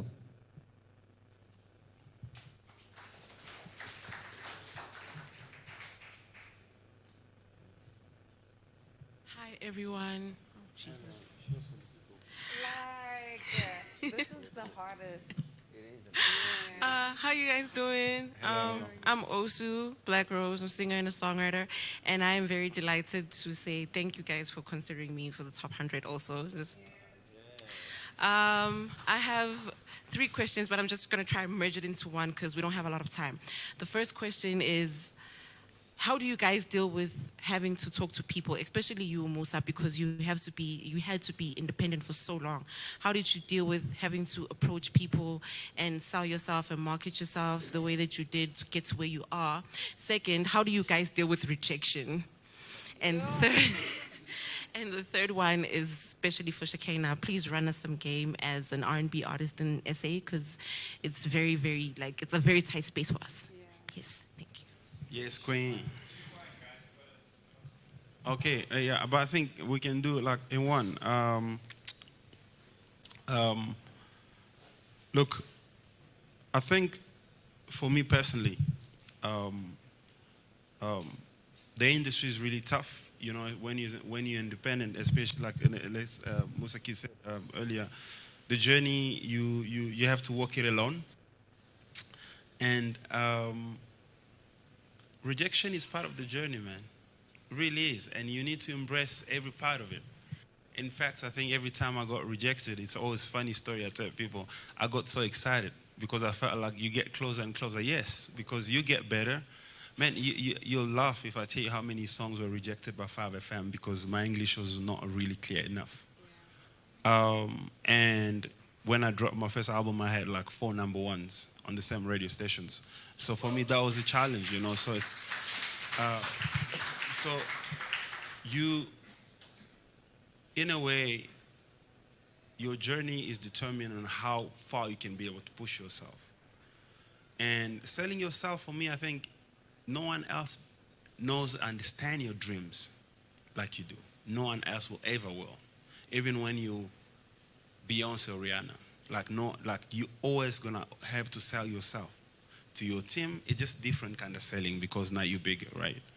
But please don't let ever anyone rejection deter you from your great path. Really, it's nothing. It's all good. For me, I think if you're ashamed to go speak up for yourself, then stop it. Don't do it. because you're like, if you don't believe enough, like in yourself enough to go present yourself, then you shouldn't be going to speak to people about it. Because why are you then wanting people to invest in something that you're not so confident about? You know. So that if anything, yeah, unfortunately, if anything, I always go for it, man. Like I feel like everything that I've done, I've always just said it so casually. For me, everything feels casual. For me to get a Grammy nominee, I told myself, I remember meeting my team, the first meeting we had, like my management team. They're like, so what do you want? And I told them, like, I'm going to get a Grammy. They're like, okay, we are thinking, yes, I don't care how we're going to do it, but we're going to do it. I believe that I am good enough for a Grammy. And guess what? Period.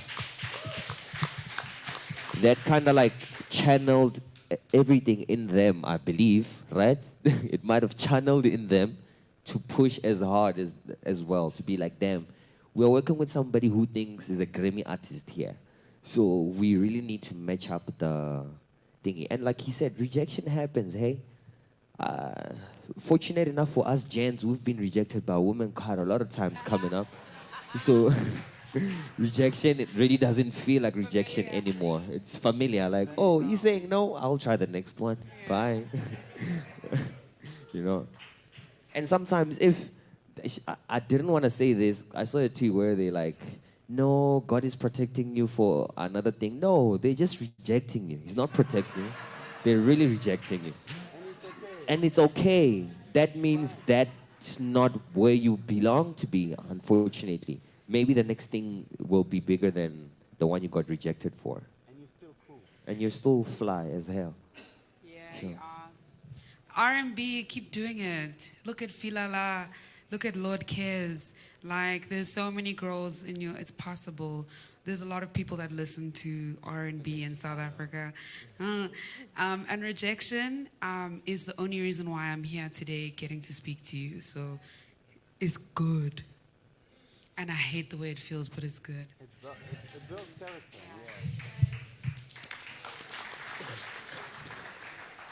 She's cool. Ice DJ. So I'm a DJ. I'm still learning how to produce, but I also touch on like vocals. So I was in a situation where I was with a close friend of mine who was like a more experienced producer, and he used my concept, well, me and my friend's concept, to actually be with another, like a big artist like Maporisa and things like that. So I was wondering if like, how do you guys deal with people who take your concept, your idea, but take it into studio with other people and try to, like, change it, or, because I've been in such a situation and I was actually hurt by, The concept, I just want to ask to understand, the concept, is it a song, is it an idea? Like, just... It's an idea. Okay, it's like a groove anthem, because I'm a piano artist. Okay. So it's a groove anthem that... Okay, like an idea from groove and people. My brother, that's a tough one. Yeah, I'm gonna have to be honest with you. Let me be honest with you. You know, sadly, sometimes we don't, friends, sometimes they can fold sometimes and not really be nice, you know. You can only protect yourself if you copyrighted, if you own the idea fully, if you recorded it and you have proof that actually you were the first person, there's the debt to it, that actually came up with the idea. Now, I'm not talking about a groove anthem, because if it's a groove anthem that belongs to everyone, then anyone can just take it and make it a thing. I'm talking about something, if you came up with a line and you recorded it and you emailed to yourself, whatever, that's already, you've copyrighted it, whatever, right? But if it's just an idea, man, your friend is not cool. Yeah, straight Yeah, because what I'm saying, it's tough one to handle legally, because you don't have the ground for it. But then next time, don't say before you do it. Do it first. Then I'm like, are you done, like, finishing that song? Then he's like, it didn't even record nicely that day. So next thing, I'm seeing his post on Instagram, and it's actually with like, just to mention TNK and Maporisa. So it's the thing that our concept is there, but Yeah, I think it's a conversation you have to take, I think, with your friend, because you guys never necessarily finish the idea, because it's hard to protect anything that was never really copyrighted. It happens. It happens. It happens. Quite a lot. I've also had songs where I've recorded it in studio, then hear it on a different beat later. So, and unfortunately with that thing specifically, the bigger brand always wins. So in a situation like that, and my Porisa one will be more granted than yours. So it's like you just have to give it away. Luckily, I've always had to be the bigger brand, so I could take it. I could still keep it. Also, But maybe yeah. he must be flattered, you know. So the idea must have been dope. Like be like, so come up with better ideas. Yeah. You know, Show even them. more better ideas. You know what I mean? Don't hold on to it. Good day, everyone. I'm Eddie, all the way from Limpopo. Shout out to Musa Keys. So my question is just simple. Oh, by God's grace, I also made it to the top 100, guys. Amen. So my question is like for Musa Keys. I just wanna ask about how's like the experience working with like big artists like Davido, and how's like the work ethic, and how like what do you expect as a South African artist and like the world stage? Being consistent, man. I think that's what the world expects. I've been so consistent with certain things back to back over and over just so that it could only put me in one position. I've had to do certain things over and over just to get to a certain point. How do I meet these artists? How does it feel? It feels good. If anything, man, I don't know. I'm just not a fanboy kind of vibe, you know?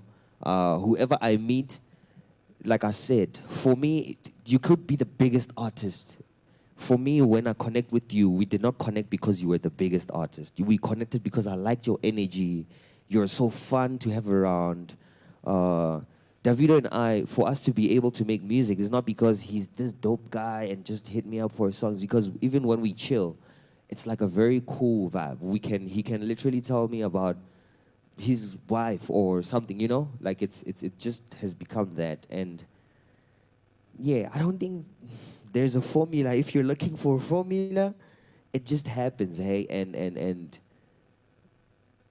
I just think God has put me in a position to be able to cater for the people and have such a dope spirit that my spirit is needed, like people want to have me around, you know. If anything, I'm true to myself. I'm always true to whatever I'm doing, and that has always put me in the best positions, you know. Like some people really like me for my personality, my character, more than my music. You know, I've been in studio with people where I even leave studio without making a song, where we're just having fun and just talking, you know. Yeah. I love those.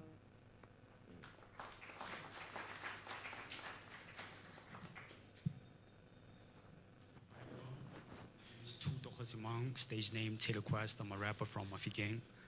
I just have a question for you guys. Sorry, before the question, I also made it to the top 10, top 100, sorry. So thank you very much. Top 10. Thank you, Raj. Thank you very much for the opportunity, for recognizing my talent, and for the positive feedback. So question to you guys is, what other career paths did you guys want to follow when growing up?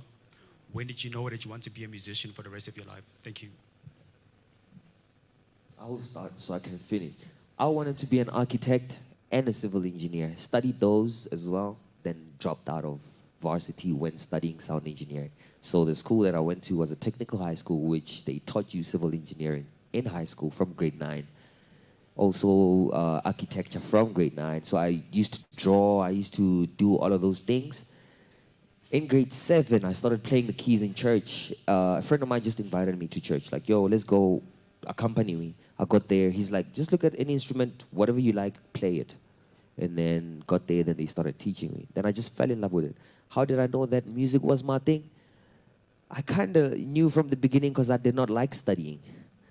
Yeah, like the more I was going, like the grades were getting higher, grade 10, grade 11, I'm like, hey. Not because I was doing bad, I was actually a good student. But I was like, I don't think I have the energy for reading so much and analyzing so much.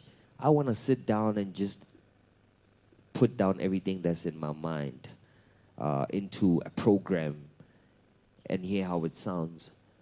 So that's how I then got into it, into music, and became, yeah. When I got into first year I did it, but because I had already done music so much from the previous years, I felt like I knew a lot. I was also correcting lectures at some point in class, so I was like, damn, I felt like it was wasting my time. Like, they were teaching me things that I already knew, but the difference is that I was learning terms. So you probably call that cable a cable, whereas it's an XLR cable. So that's what I realized, that damn, in school I'm only here, they teaching me things like what to call them, what they're called, instead of what I know them as. So I was like, let me drop out and really focus on my music. I lied to my mom. I told her like, yo, just give me 6 months. The 6 months I'm gonna prove it to you. I'm gonna do this and that and that and that. I must drop music. And then she's like, cool, let's see. And then I had no choice but to prove. I wanted to be a ballerina. Yeah, and then I did ballet my whole life, and then in grade 9 I started growing boobs, and the boobs got too big to do ballet, and then I went to choir, and somehow choir led to theater, theater led to idols, idols led to Joburg, Joburg led to college, college made me sad. I made music, yeah. That's cool. I love ballet. And I love architecture. A lot of things. I started doing music when I was like 7 years old. I started playing drums in church, so I'm a pretty good drummer actually. So a lot of my music starts with rhythm, so I play pretty much all the drums on all my songs. But growing up, I want to be a lot of things in between, but it always been forensic investigator of sorts, yeah. But different passions, you know, like I really, really love fashion a lot. I come from a family of entrepreneurs, so I kind of believe I really like business a lot, so I'm always vested and interested in a lot of things. But life is long as an artist. I don't think music career is the end of everything, you know, like, and I believe in people having different dimension, because in my mind I get very bored easily, so I do music, but I also do a lot of things. You might not necessarily wanting to do things how you want it to be done, but there's always way to create outlets. And I would never even thought that he did engineering or architecture. You know, I love like architecture. For me, it's like music, architecture, fashion. Those are like, I love those three things, like in that order. On my phone, it's so boring. It's literally buildings and shapes and architecture. That's really what I have, you know. So, yeah. That's pretty much it. But I think I discovered my love for music when I was 8 years old. And it's been pretty much rather interesting journey from then. Yeah. Thank you. Hi guys, so I have a question from someone in the stream. Luyanda Mazibuko is asking, what exactly does it take for a creator to actually make it in the industry? Is it talent alone, or it comes with other factors? 5% talent. Yeah. Talent is very minimal.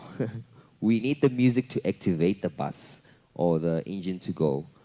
But in most cases, you can sing your whole life, man. If the business around your singing does not make sense, it's kind of pointless. You're gonna sing the rest of your life to go die broke. So you really kind of need to find that good balance. People really need to invest in making themselves like an artist is a business. I think maybe that's where people get it wrong. They think an artist is you're just this freelancer. You are a business, hence you have workers, hence you have a manager that works. You have somebody who does your social media if you need one. You have somebody who does something all the time. So it's a business at the end of the day, and it needs to be treated like one for it to be able to sustain itself and have a longer run. Because I mean, a lot of artists that they don't run themselves as businesses have a very short period of like a very short run, or the end of their road is just so sad. You find that somebody died. There's nothing to show for. Like it's like there was no structure or anything behind it.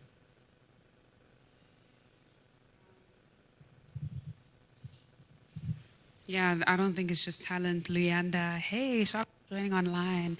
That's really cool. Yeah, it's not just talent. Yeah, business, ethics, good team, good people. Yeah. Oh, sorry, just to add on, super hard work. Yeah, I wanted to say that as well. Like super hard work. If you're really trying to make it into the industry, trust me, you're gonna have to work. Hey, it's not as easy as it seems. You can be one person away from a hit song, but that doesn't determine your success. I've had people, I've put on people, I've have artists where I'm like, damn man, I put you on a good start. What happened? They haven't went beyond where I have put them because work ethic was not the same. People got too emotional. If anything, in the music thing, take your feelings out of it. Take it out. Take it out. If you gonna be on social media ranting about your feelings, maybe it'll get you likes and views. Maybe it'll get you likes and views and all of that. You can use it to your advantage, but you really need that consistent hard work all the time. Like that consistent hard work. Also having direction, hey? A lot of artists just linger around. A lot of artists linger around with the hope of their talent to save them. Thinking that, no, this song will just somehow become big.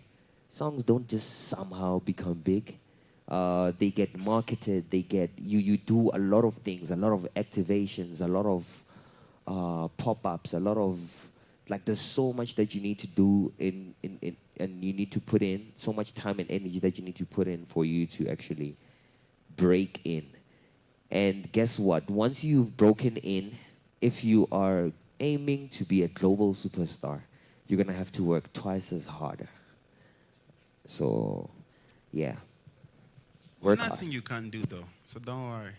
There's nothing you can't do, But for real, just to complete what Musa and Shekhinah saying,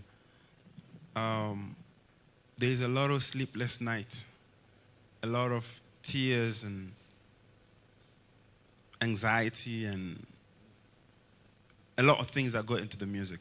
But I think that's what really makes it worth it. It's never, I think, South Africa is really incredible that, man, a long time when I used to work as a security guard in Devon, I used to come from Spingo taking a train to Devon Central, and people going to work will be singing top of their lungs the most beautiful voice. I used to be like, man, I'm not gonna make it in this music thing, man. Everyone can sing here, because it was just so incredible.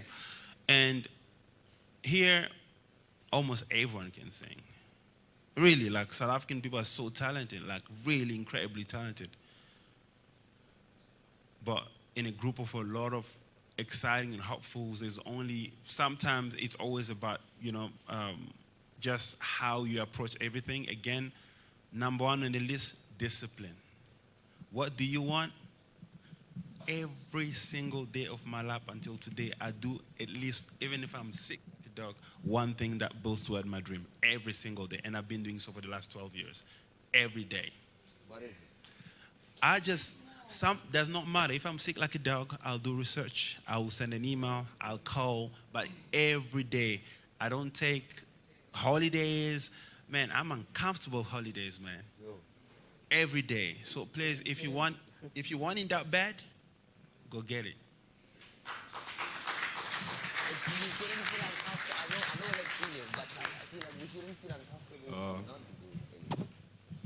Hi guys. My name is Miyagi Cloudy. I'm a rapper, singer, producer, and. Hi to everyone. I had so many questions for you guys, but they told me to ask one. So I'll ask this one question. Since all you guys have teams, have you ever had a situation where there was a deal that was on the table and you guys, you with your teams have like some conflicts with signing the deal because maybe you feel like it's not for you, but someone else in the team feels like, nah, this is a deal for you. And if that's the case, have you been in a situation where it's like, okay, we ended up signing and it turned out to be a bad or a good deal, or you didn't sign, and when you look at it now, you're like, it could have been this or that? Rule number one, don't surround yourself with yes people. Yeah. Because they never help anything. You always have to be challenged as an artist. I have a bunch of different lawyers for different things. There's one. He's rich. Yeah?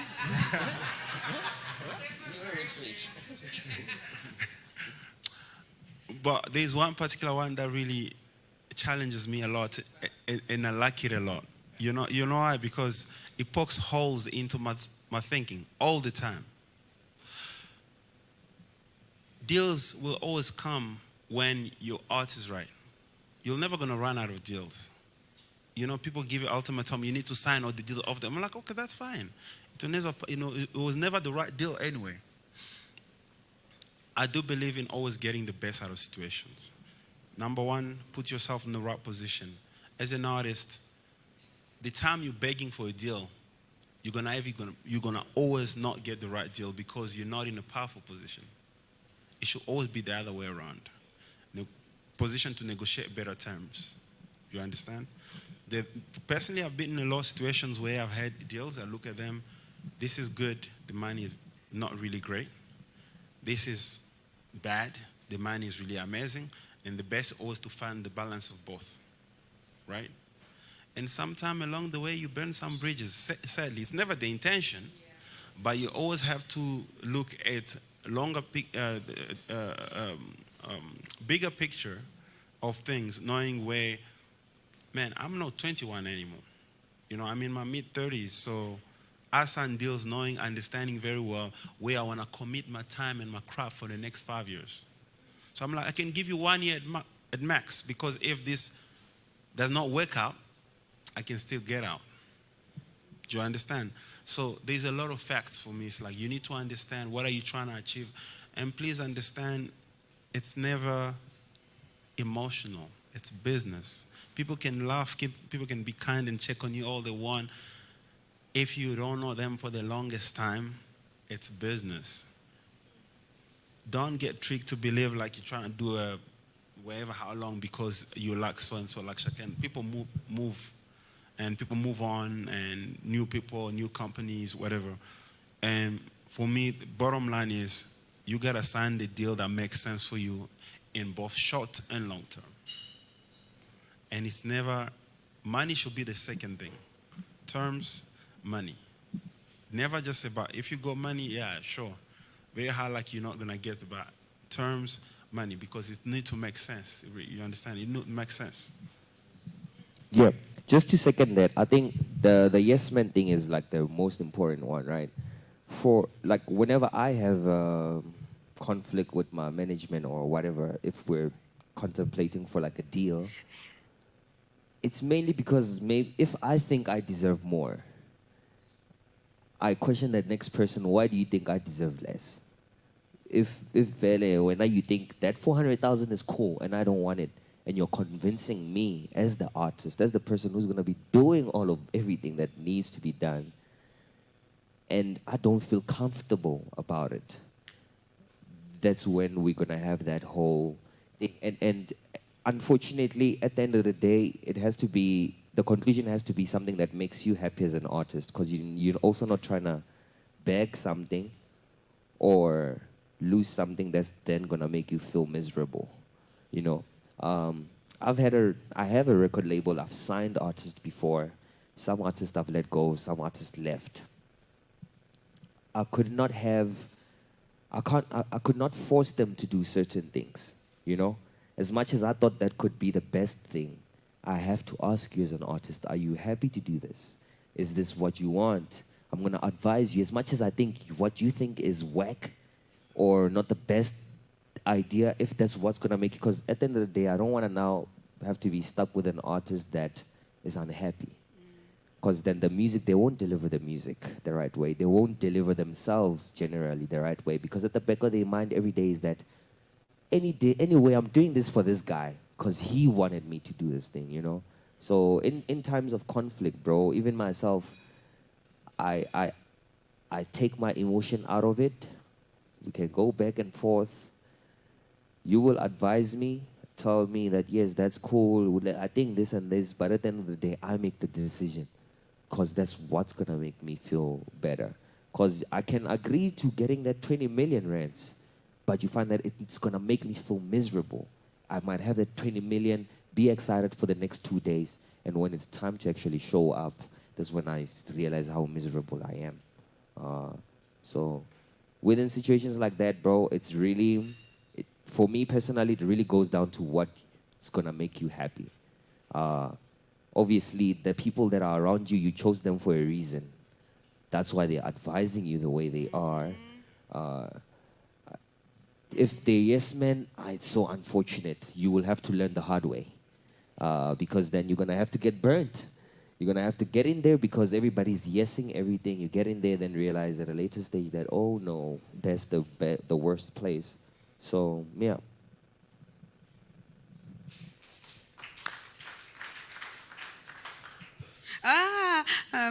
I think with me, my favorite thing about me is that I am an emotional being. So I have people around me that are not connected emotionally, and I love hearing other people's opinion. I love when there's differences. My sister and I look at everything completely different. With the masters conversation we had earlier, I was ready to sell my masters in February and take a holiday. Shout out to Bali. But my team encouraged me not to sell my masters, and I think it's important to have people that think differently to how you think, so that you get a better perspective on anything. You need other people's minds. All right, ladies and gentlemen, that is it for the Q&A. Can we please get a round of applause for Musa Keys, Tresor, and Shekhinah? That was incredible. So now we're gonna go into a lunch break. You guys get to stretch your legs. Yes, get to stretch your legs, get to eat.